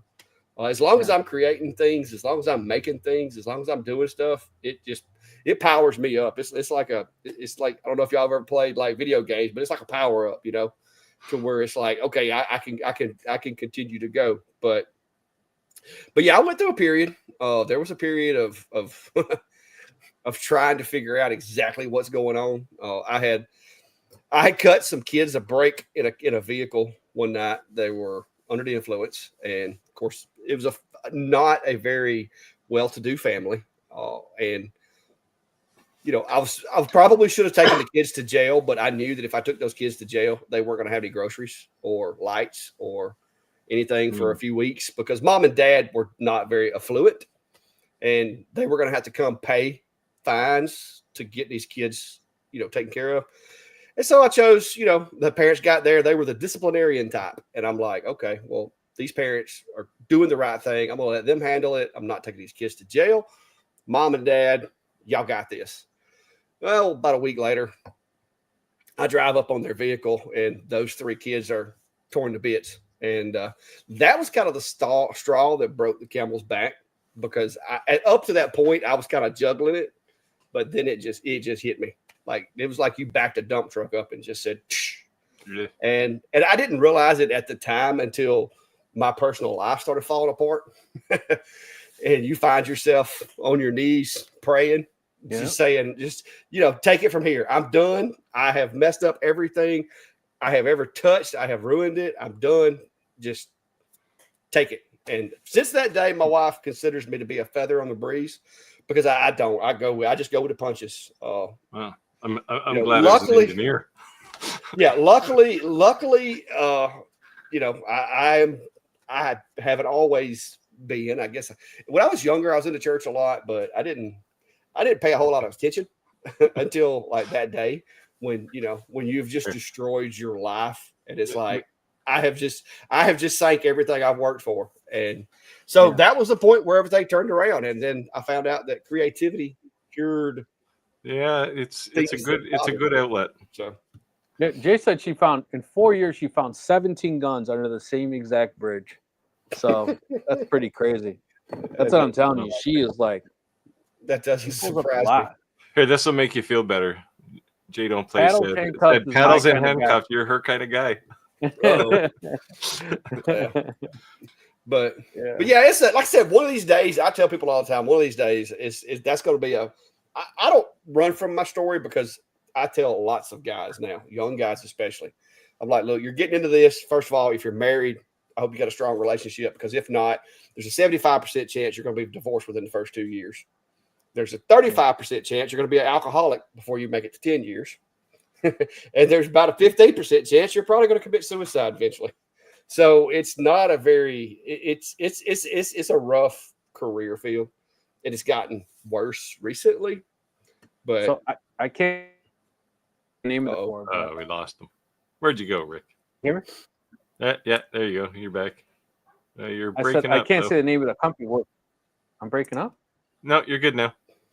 All right. I can't say the name of the company I'm working for, but we had a meeting the other day, a corporate meeting, and they said that the Super Bowl is the #1 human traffic event in the world, and that people from all over the world come to the event to sell people, right? And it's also up leading to the Super Bowl. They were saying is the #1 when people start getting abducted, and that like our company donates like a ton of money to those charitable organizations that pull people out, do victimization. They remove tattoos and care packages, relocations, and it's kind of crazy. Like human trafficking is real. It's like legit, man.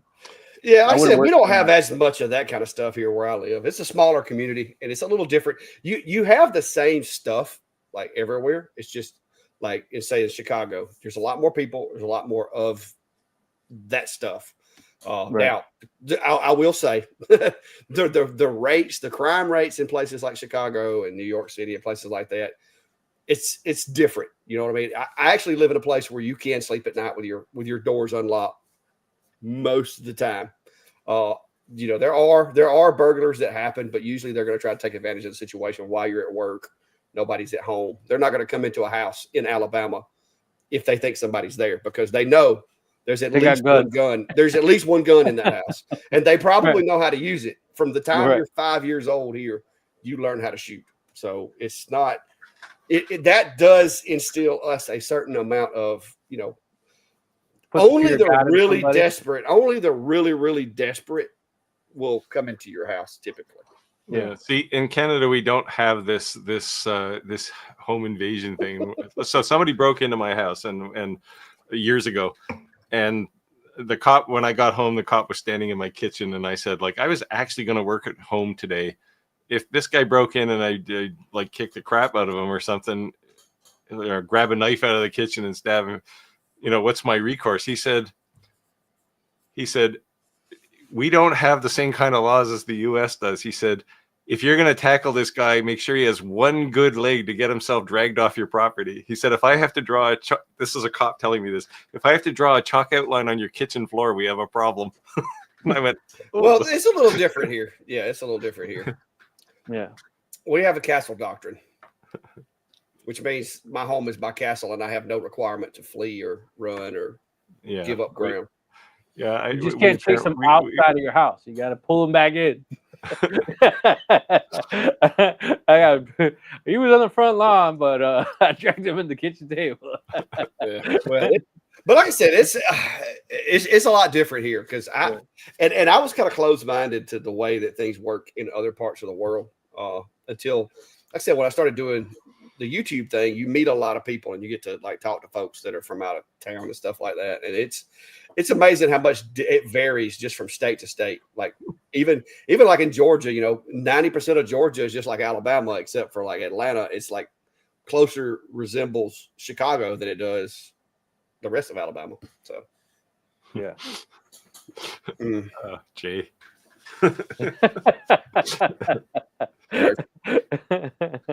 Okay, enough gloom. People must have some laser or CNC questions here. I've been kind of watching. I haven't seen a whole lot. Sometimes we go on these. We drift off sometimes, and yeah. So we always say that what's crazy is that when our live was on Friday, it's definitely grown to change from Friday to Wednesday. It was different on Fridays, wasn't bad in the winter, but in the summer, people are like, bro, it's Friday, I'm going to go out. In summer, you're kind of a homebody. To the lake, yeah. You're kind of a homebody. In the wintertime, you're kind of a homebody, but in the summertime, you're going to go out. But on Wednesday, it's been consistent that, it's, I don't know why I keep putting not everyone's always asking questions. Sometimes it's coming to shoot the shit. There's been a ton of people that say like, this live is just like a decompression for me. Stress from work, blah, blah, blah. And they just finally just come into, even if they don't have questions, they still join. Well, and I'm going to be honest with you. That's one of the things that when I first started doing the YouTube thing, I was just kind of like, whatever. I mean, I was making videos just trying to help people out and trying to answer questions because I grew up in a garage. My dad was a mechanic. I'm fairly mechanically inclined. I don't know why that keeps doing that. Okay, stop doing that. Hold on. Yeah. So it was one of those things that, it was more or less just me trying to help people. But man, I've got so many, and I keep them over here on the wall when they come in the mail. But I've got cards that people have sent me and emails that people have sent me where, they were suffering from depression because of a loss of a loved one or because of something that had happened to them. And then they found the videos and got a laser and started doing woodworking. And that has kind of helped motivate me to keep doing what I'm doing because yes, it's nice to help people when they're getting frustrated with a laser. But I had a guy that drove from another state to come see me at an event to shake my hand because he had been shut in his house for like 2 years with depression. And he found my channel and had a laser that he had never used and got it out, started using it and overcame the depression. So that's one of the things that I like to try to get out to people is I think creativity. Yeah. Obviously there's a physical, metaphysical aspect to it, but creativity helps with stuff like that. And that's one thing that I want to help try to instill with other people. Like Steve says, I don't want to copy him, but get out of your shop and make something. That to me it's like a good prescription for people.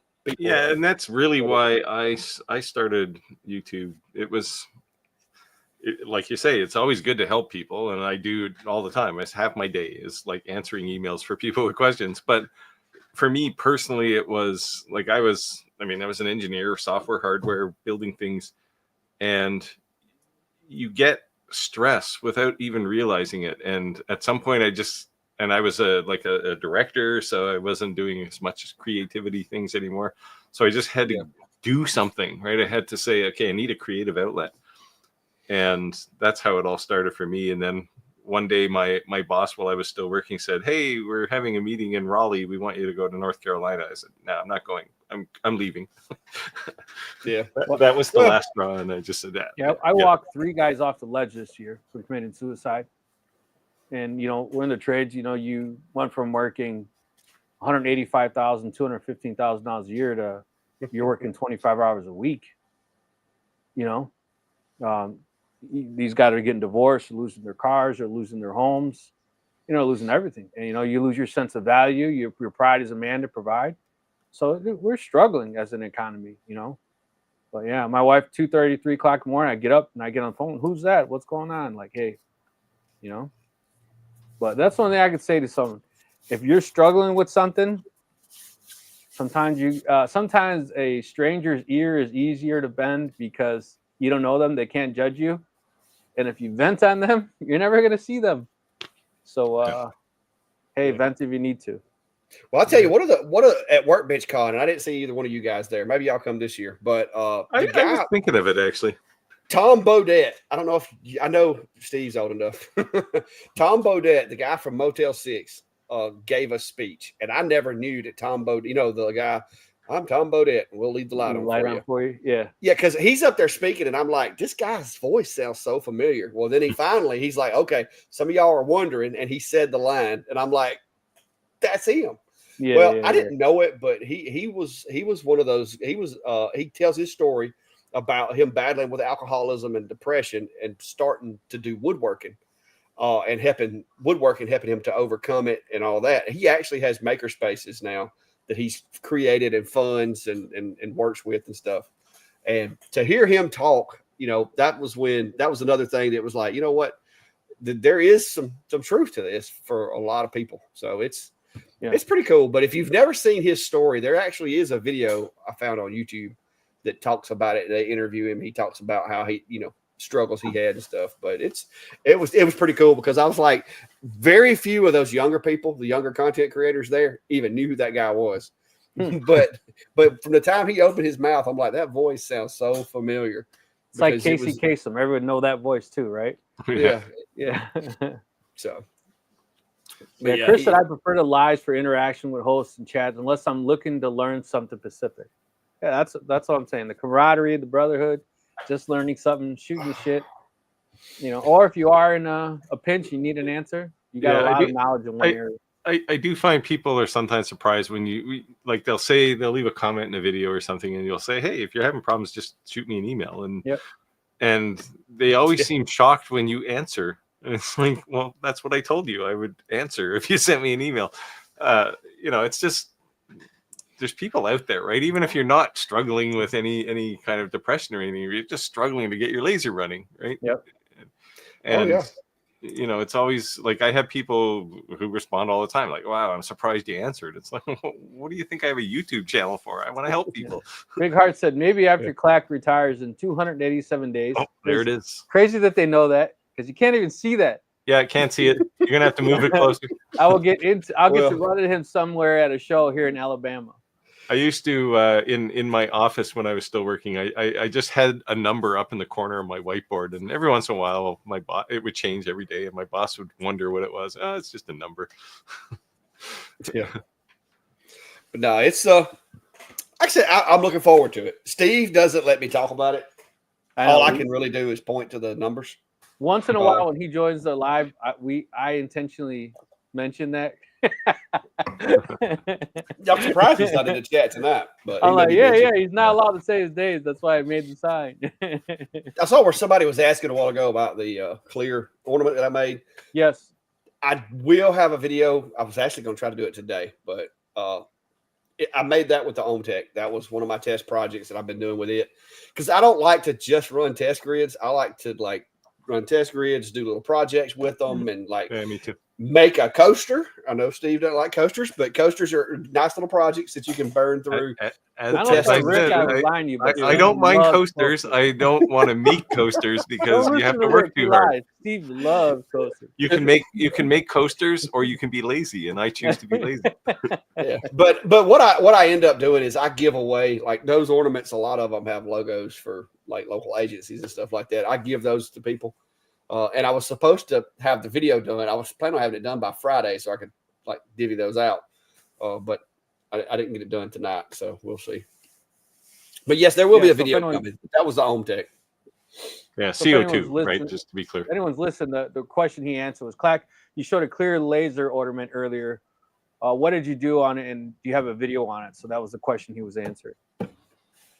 Yeah, like I said, it's not on the ornament per se, but it will give you an idea of the machine. To be clear, it's a CO2 laser, which is the only real laser you can do decent acrylic work with.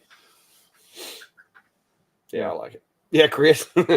Chris and them tend to remind Steve for me occasionally also. So, but I've got to quit hurting myself, because I've spent the last 2 falls recovering from surgeries. I am tired of that. Oh, Did you ride a Harley? No, I quit riding motorcycles. I did not have a healthy enough fear of dying to ride a Harley. I think that's why I started riding later in my life, because I just stayed on dirt. Because no, I have a tendency to do dumb stuff on motorcycles. So I had one. I've had a motorcycle most of my life, but when I got kids, there were a couple of times that, you know, I got a little brave and things almost went bad for me. And I realized, you know what? You're not bulletproof and you don't bounce off cars. So yeah. I've never had the urge to own a motorcycle. Well, and doing what I do too, it doesn't take very many responses to decide, you know what, that's not something that I need to be doing, especially with my wife and kids. So yeah. Multicross said, I keep a stack of 4-inch slate rounds just in case someone needs a quick gift. That's right. Yeah, and that's fine, right? But like I said, if you want to make 100,000 a year and you're going to make it on coasters, you got to make a lot of coasters, or you could make a few custom projects, right? You know, I liked what Roger said. He makes them for a bar, and they look so nice that the bar owner knows they're going to be stolen. Yeah. And he doesn't even care because you're bringing home the name of his bar. So Roger has a continuous sales with this bar because they just keep stealing them. Yeah, see, at that point, I would just negotiate an annual fee with the bar and say, well, you know, however many you need, you know. Yeah, I thought that was kind of crazy. Hey, I'm going to be honest with you, Chris. I thought about taking off work next couple of days and going fishing. It was 73 up here today. So nice. It would have been a nice day to be on the river. Good. Yeah, nice, so I saw your all the ice you got out there. Oh yeah. Yeah, it was a doozy.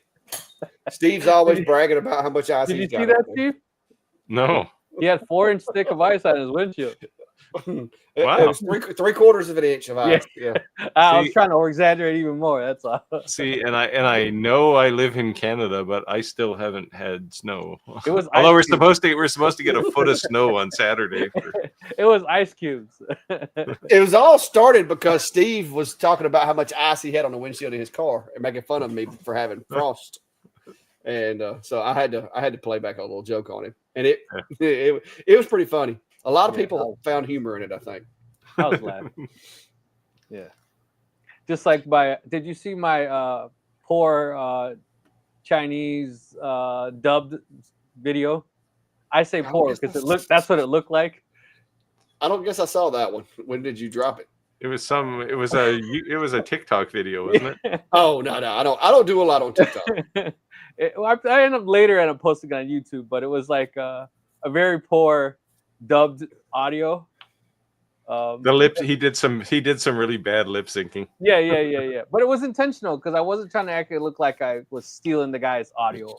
Like those 1970s kung fu movies. Yeah. It got 2.2 million views, so hey, I did something right. I watched a couple of my videos the other day in Spanish. That was fun. Because they started doing that dubbing now. Oh yeah. Hi Jay. Thanks for stopping. Oh yeah, mine got turned on too. I've been meaning to go and watch myself speak like Gaelic or something, whatever's out there. Well, they have limited languages on mine. It had French, Italian, I think it was. Yeah, I'm in the same boat. There's like 6 or 8 of them. Yeah. So I think I've kind of told you guys before, I'm like on the YouTube advisory board. So just know in 2025, there's going to be some real cool new stuff coming out. So I get paid and I get to influence new things that come out and test new things. So it's like a double cool. But yeah, AI things are going to be they're going to do the deep fake voice, right? So it will actually be me speaking German. Yeah. It's crazy. Pretty cool. I think the biggest concern was everyone concerned about AI, like how do they still think of AI as like the big brother kind of thing? And I think nowadays, if you use electronics, unless you live like in a log cabin in Canada and you're off grid, like everywhere you go, Big Brother is watching. I mean, like you're on a phone, there's cameras everywhere. I mean, we're at that point in technology. Bad news. Even in Canada, in the backwoods, we have cameras everywhere. So yeah, but they're like stuck to a tree for like for deer. we do have fairly rigorous privacy laws here, though, and I know Americans like to think they have privacy, but I once had a boss I mentioned Austin. I had a boss in Austin, and I told her that I wanted to get one of my guys promoted. I wanted to give him a raise and get him promoted, and she said, "Well, what's his salary?" I said, "I can't tell you." And she said, well, I couldn't even tell her what band he was in and what band I wanted him to go to. She said, well, how am I going to do this? I said, I can't help it. This is privacy. I can't share this information across an international border. And she was quite frustrated with that. But yeah, we're I'd say passively neurotic about privacy.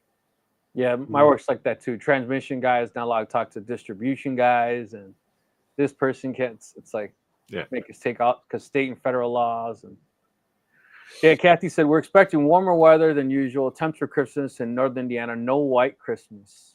Yeah.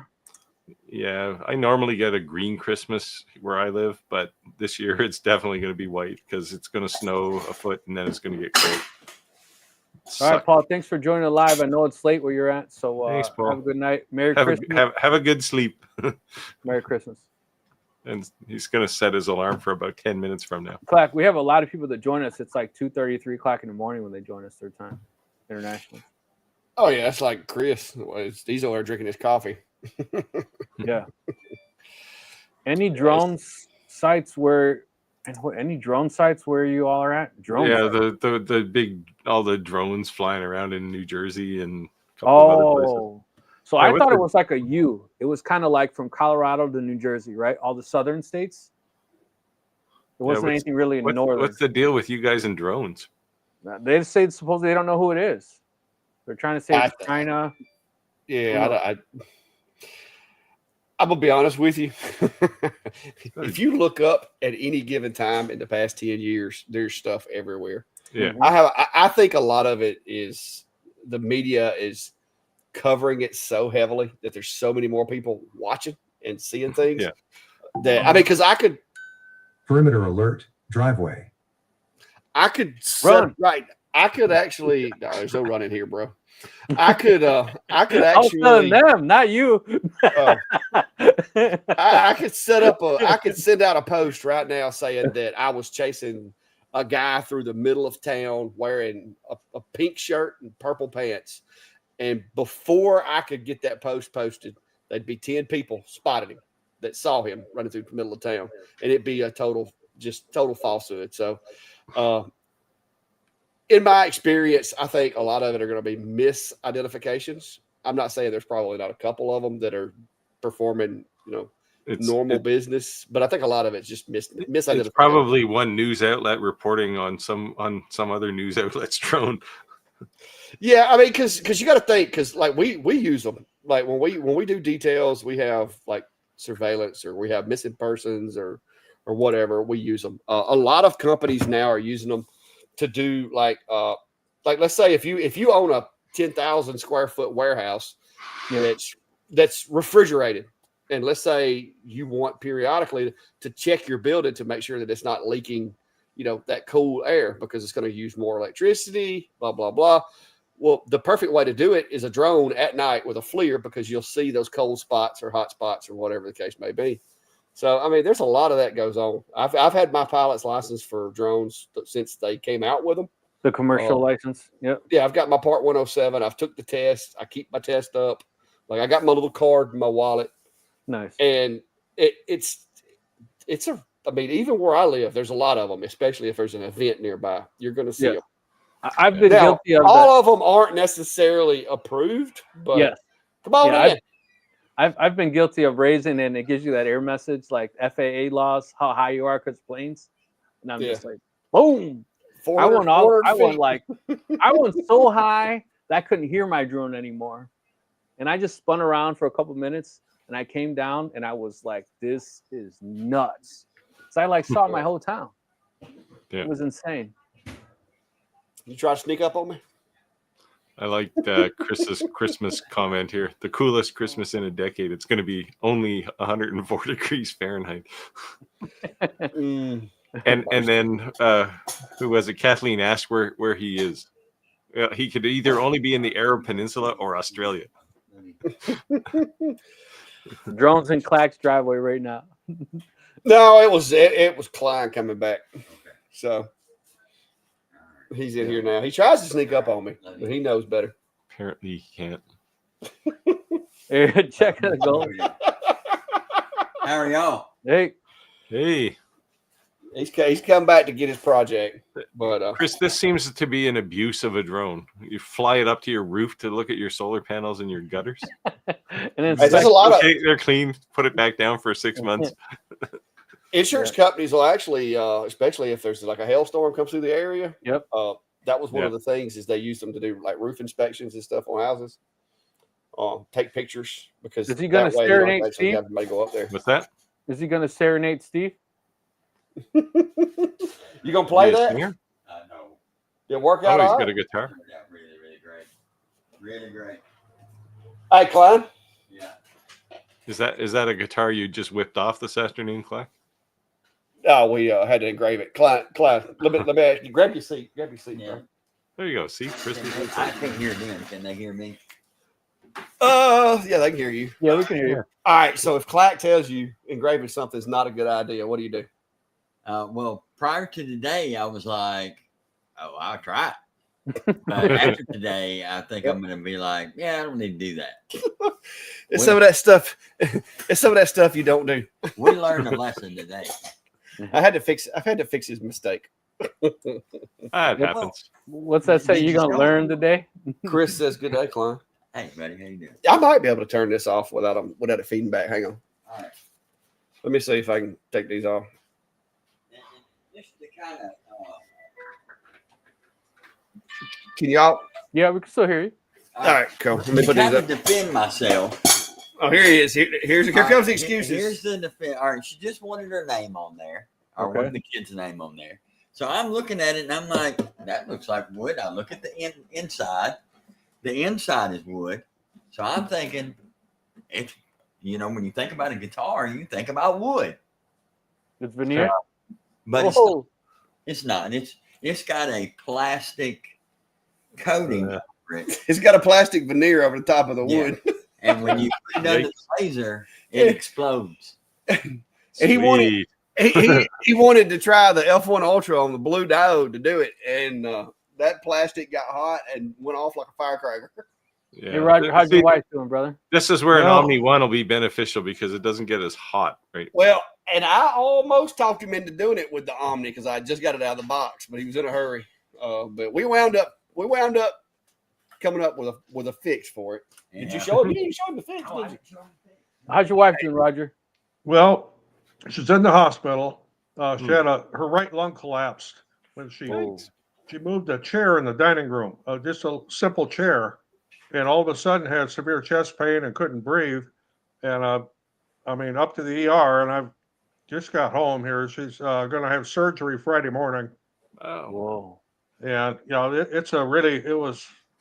I'm a nervous wreck. Let's put it that way. Well, we've been praying for you, Roger. So we asked everyone in the live to appreciate that. Yeah. They expect her to make a full recovery and everything, but there won't be any traveling for at least 2 months. So that means our next 2 Mexico trips are canceled. And I'm going to take it in the shorts on one of them because the reservation is not refundable this close now for one of them. Yeah, it's been a tough day. Yeah. Let's go to Home Depot, get some playground sand and pour it down in your living room floor and pretend you're in Mexico. Yeah. Well, you could see maybe if it's transferable, maybe you could sell the trip. Yeah, and I had some I was going to give Rick a hard time about. That was a birdhouse. Oh, yeah? I had to set up in the studio. I'm in my living room right now. Okay. But I had to set up in the studio because I sell these bluebird houses every now and then. And somebody wanted to buy 50 of them. Oh. They're doing a project with several different scout troops to put them out for bluebirds. And of course, they're all made out of fence pickets. So I just wanted to give you a hard time about that because I just sold 50 birdhouses. Nice. I sold 2. 50 birdhouses sounds like a job to me. I don't want a job. No, I'll crank them up pretty fast. And in fact, I get my my new saw stop table saw I get tomorrow. Oh yeah. Among all the other things I have to deal with the wife and everything now. I'm still you making. can have this one if you want, Roger. I'm still making room in my shop for a saw stop. That kept the shadow. Yeah, well, my birdhouses aren't that fancy. They're just cedar fence picket bluebird houses. Good to see Clack on there. Yeah, you see even the We- lip on the edge. Yeah, drag them out they there. said something. They said something about there was 2 of them in there, and they just weren't used to it. So they talked me. Yeah. Into it. But Steve now, gets weird, you know. I'm gonna show you what we wound up having to. We I get wound up having twitchy. to fix his issue. How do I? Hang on, take it. Get it over the overhead camera over there. Where's it? Where's it? Oh, one dark. Right here. Hang on. Yeah, he's switching over to the overhead. He clearly doesn't have one of Okay. those new Rode video casters. Yeah, I the got video so many- switches are I got nice. so many. We'll show you how. See Nice. the. Yeah, there you go. Oh, he took a piece of lamicoid or something, and Yeah, we were able to fix it, man. Yeah, it's called a Band-Aid. that's what I told him. I said it's basically going to be a glorified Band-Aid, but as long as they don't take it off them, nobody will ever know. Of course, if he cut all the way through the thing now, it's going to rattle when you play They certain won't chords. know. They'll know. They won't know. But no, it was like I said. I told him right before he hit the go button. I'm like, man, that feels like plastic. And he's like, but you see the wood on the inside, don't you? I'm like, yeah, I see the wood, but it just sounds like plastic. And then when Roger, he hit the button, that thing, as soon as it hit it, it said it's a pow, and I saw that it wasn't wood, and I'm like, I hit the e-stop button on it, and I'm like, oh, that's, but it done left a mark by that time. Roger, is anyone at the hospital with your wife? No, the visiting hours are over. The daughter was supposed to go up there, but I told her, I said, don't go up there until we get, her situated in a room and everything. Okay. But yeah, I'll be up there first thing tomorrow morning before I go to pick up my saw stop. And then once I get that unloaded here, I'll be right back up there again. And that's going to be my everything right through the weekend. She's going to be there for several days. Crazy. Yeah, that is awesome right there. Well, we'll pray for a speedy recovery. Yeah. Thank you. Oh, yeah. Crazy. Yeah, I'm gonna have to play with the settings on brass, but yeah. Usually the person that has problems is me because I'm usually breaking something on my body. And I stabbed myself in the leg with a box cutter this week. Oh. Like stabbed. So Not good.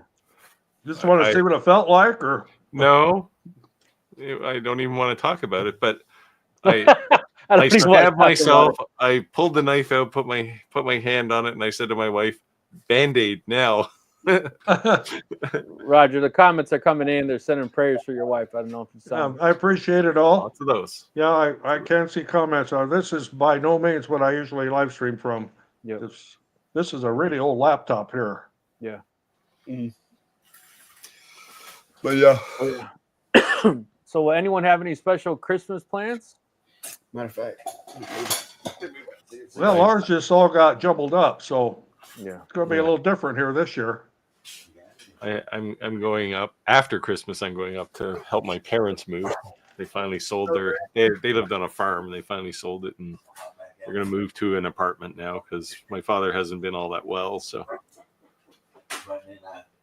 Yeah. So I'm staying home for Christmas, but I'll be in Mexico the week after Christmas. So You're going to live stream from down there, aren't you? no, because we're not. We skipped Christmas and the week after. yeah, well, Christmas Day and New Year's okay, Day was yeah. when our streams were going to be. Yeah, those wouldn't work out. And Yeah, then so- I'm gone the following one because I'll be at my parents' place. So have you all brushed up on your Spanish now? Yeah. Didn't We're you going to already know Cancun. Spanish? We're going to Cancun. They speak English better in Cancun than they do in Chicago. So, if our trip hadn't got canceled because of my wife's problem, we would have been very close to each other Oh, at the same time. yeah. Because Playa del Carmen is not that far from Cancun. Yeah. You could have come down and hung out at the pool and had a few drinks, but Yeah. things got screwed up here. So Yeah. What are you going to do? No, rain check on that one. Our government has dropped all kinds of travel cautions to go into Mexico right now. So Well, Roger's part-time Mexican, so he's got an exception. yeah, where we go, there's not really any kind of crime problem in Playa del Carmen. It's very, very heavily patrolled, and they do the same thing around Cancun because that's their livelihood is tourism, and they can't be having drug cartels and crap Yeah, like but that going on. Acapulco was the same way, and look at it now. It's a crazy place. Well, I used to go to Puerto Vallarta, but then one of the heads of the cartel's sons was hanging out there, and they were shooting up every place he went. But they finally got him, so that's over. But it was like 2-3 years that it was pretty risky business. Back in the late 70s, I used to go down to Tijuana. Mostly to see the goat show. I've been to Tijuana. Yeah, that's different down there. Yeah, that's a nice way of saying it. Yeah. It's different down there. I didn't go to Tijuana alone. I went with a whole bunch of guys who were much bigger and nastier than I am. Yes, I did. Yeah, I didn't do it alone. Yeah. Well, guys, looks like we just hit time at 8:30. So I'm not sure we accomplished much tonight. Yeah, today was definitely a shoot the shit day. We did answer a couple Christmas, questions, right? But it's a happy hump day. So for those who don't know, we will not be our lives land on like Christmas and New Year's. So the next 2 weeks we won't be live, but you'll see us in 3 weeks. So if we don't talk to you, Merry Christmas. God bless you and your family. You guys want to say anything on the closeout? Well, happy holidays. Merry Christmas to everybody. Happy holidays, everybody. Hopefully everybody has a safe season. Well, my thing is going to be don't forget about Sunday. We're going to be giving away almost $4,000 worth of stuff. So it's going to be a fun live Sunday if folks aren't familiar. I think a lot of the guys in here are familiar with our show. I know I've seen Had Enough over there talking about Klein scoping out his next laser, but yeah, we'll be live Sunday night, Steve and I, and we've got quite a list of stuff that the companies are helping us support this giveaway. Nice. And we're going to be doing that. So, and there's information on it on either mine or Steve's channel or Facebook's or whatever. If you're not familiar, you can go check us out.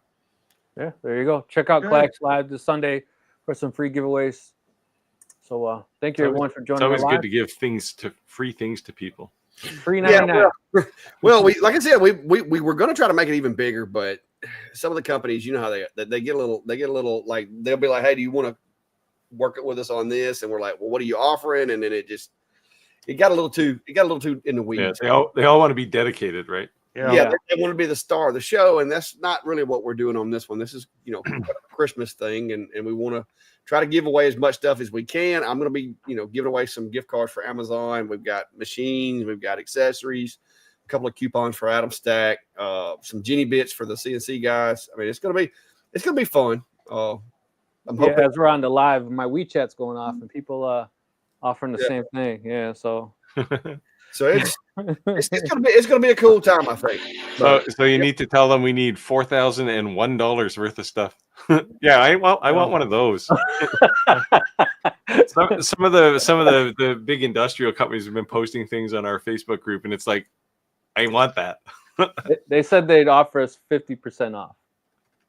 Yeah, but that 50% is probably still $20,000. Yeah, that's what I said. Like, nah. Well, I will say this too. I was going to tell you this the other day, Rick. If you're planning on getting a CNC, remember if you may want to look and see which companies will and which companies will not offer a affiliate link. Also, because I don't know if they've changed, but a year ago there was only one of the big companies that would actually do that, unless they've changed it. So, and who was that? Yeah, I sent the same email to all the main companies asking if they had because I told them, I said, if I'm going to use your machine in my videos, I'd like to have an affiliate link. I mean, to me it makes sense from what I'm doing. And out of the 3 companies, they were the only one that responded with, yes, we do, and here's how you sign up. Now it's a process, I will tell you that. I've talked to 2 or 3 people that put in for the program that got denied. So it is a bit of a process. Yeah, I got offered a 36 by 36, but it was a refurb. Infinity. And, yeah, because what they're doing is they're bringing there's lots of people trading in the 36 for longer rails, for 48 rails, because they have a trade-in program, right? So I guess what they're doing is just reassembling another CNC with the old rails and calling it a refurb. It's a good cheap way for somebody to get a really nice CNC. But I said I thank you. I appreciate the offer. I was being ungrateful, but I want a 48 by 48. I'm not going to take some. Just take some. You know what I mean? Yeah. Well, I'll tell you this, around here where I'm at, there's quite a few machines. You'll find them occasionally lurking in marketplace, really cheap. As long as you know how to test it and make sure it doesn't have any issues or whatever. Yeah. I've been seeing it because if I had the room, and when I do get me another one, I plan on getting one of each basically to where I can learn how to operate them and show people how to operate them. But I just don't have a room right now. So what we were saying to the manufacturers is, if each one of us had one, we could be truthful and do side-by-side stuff and ask questions. Yeah, and it's okay then if we're a bias to the one they gave us, right? Yeah. Well, Steve, I bought that. That's $4,000 of Clack. Yeah, I bought my Onefinity. Actually, I bought two of them now, but Steve had the Onefinity already, so I was like, well, it would do better for us to cover more than just one machine. So that left me with the Shipoko. What's the other one? The X-Carve, which that thing was way overpriced. And then the CNC Labs. I liked the CNC Labs, but at the time they hadn't came out with the new alt mill. And so they were still running the wheels and everything. And I decided that I wanted to go ahead and get mine then instead of waiting on the alt mill. And I didn't want the belts on my big machine. So that's why I went ahead and ordered it. The only other thing too with the alt mill, it kind of seems like they're basically just giving you a rail system, right? And you kind of got to build your own table or whatever. That was the only thing kind of. But Onefinity's that way too. Onefinity's that way as well. Yeah, they're all like that. Okay. Yeah. Now the Shipoko has a substructure with the panels and everything. Right. But you're right. The alt mill and the Onefinity, basically, you have to build a really rigid table.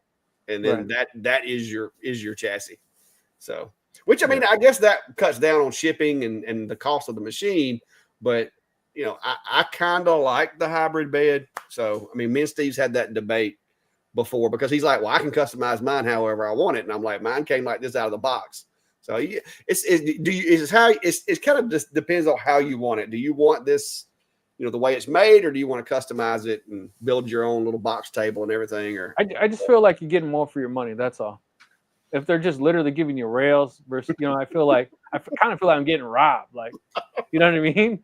Like, this only cost you $600 to make. This, right? I don't know about that. Like the Onefinity rails, they're precision, like 2-inch precision rails or 2.5-inch precision rails, right? They're not $600. Yeah, but they're mass producing them at you know what I mean? Yeah, and the linear bearings that run on them are. The Onefinity is a bulky machine. It is strong. Yeah. I mean, it's like the bulldozer of CNCs. I will say that. I've got to put hands on them over at WBC and look at them and all that. And they look smaller on YouTube than what they really are. I mean, they seriously those. Well, the elites have beefier rails on them. Yeah. So I think I think the original Onefinity had 2-inch rail, 2-inch precision rails. And the Elite has 2.5 or something. They're bigger anyway. Like this thing, like I love mine. It's just Well, the one thing that Onefinity and CNC Labs have kind of got me on is I want to get a 4th axis. Yep. Shipoko reached out to me the other day, basically saying, "Hey, are you planning on doing any content anytime soon?" And so I took advantage of that, email and was like, "Well, I do have a question." And so I asked, are there plans to come out with a rotary, a 4th axis? Because I really want to get into, that with the CNC. I have one for the Jinmitsu machines, but I want to get one for a bigger machine. And basically she said there's really not been enough interest, so probably not. And I can't believe that leads me to my next thing is when I do get my bigger shop, I'm either going to have to get the CNC or a Onefinity to be able to have that lathe. Yeah, I put a 4th rail on mine. You saw the chest set I built, right? Oh yeah, I've seen yours with the little hideaway. And I like that setup, and that's kind of being able to do the bigger things. I've got this small one from Jinmitsu, but it's like 16 inches. I think is the most you can do on it. I would love to have a 4-footer to put on this machine. Yeah, make baseball bats. Yeah, I mean, just make all kinds of cool things. But it's not gonna happen. I love the 4th axis on mine. I want to actually do another chess set and do probably a video on it because I didn't capture a video for the last one. It was a contract deal. So, all right, guys. So where I'm in the market. We're over time. So I'm in the market for OpenC. We can go on and on, but So if you guys kind of heard our mentionings, if you have one of these CNCs we're talking on, and you have opinions, let me know.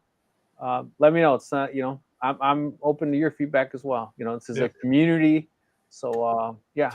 Tell Rick which CNC to buy. There you go. Just get a CNC to get started. Yeah, well, you got I have one, the right? little 2 trees that you keep making fun of me about, but yeah. Not a 2 tree. That's a good learning machine. I've got the little Lunyi or whatever over here. It works fine for. Yeah, you have the TTC 450. Yeah, that's a good starter. If you got the 500-watt spindle, if you got the DC motor, no, I got the spindle. Yeah, the DC motor, it's underpowered, but the 500-watt spindles makes it a good starting machine. But I got to run. I got a call here, and it's an important one. So Okay, see y'all in a few weeks. I got to go to sleep. Thanks, guys. Thanks for joining, Clack. Yeah, Yes, thanks. sir. Y'all be good. All right. Ciao, guys.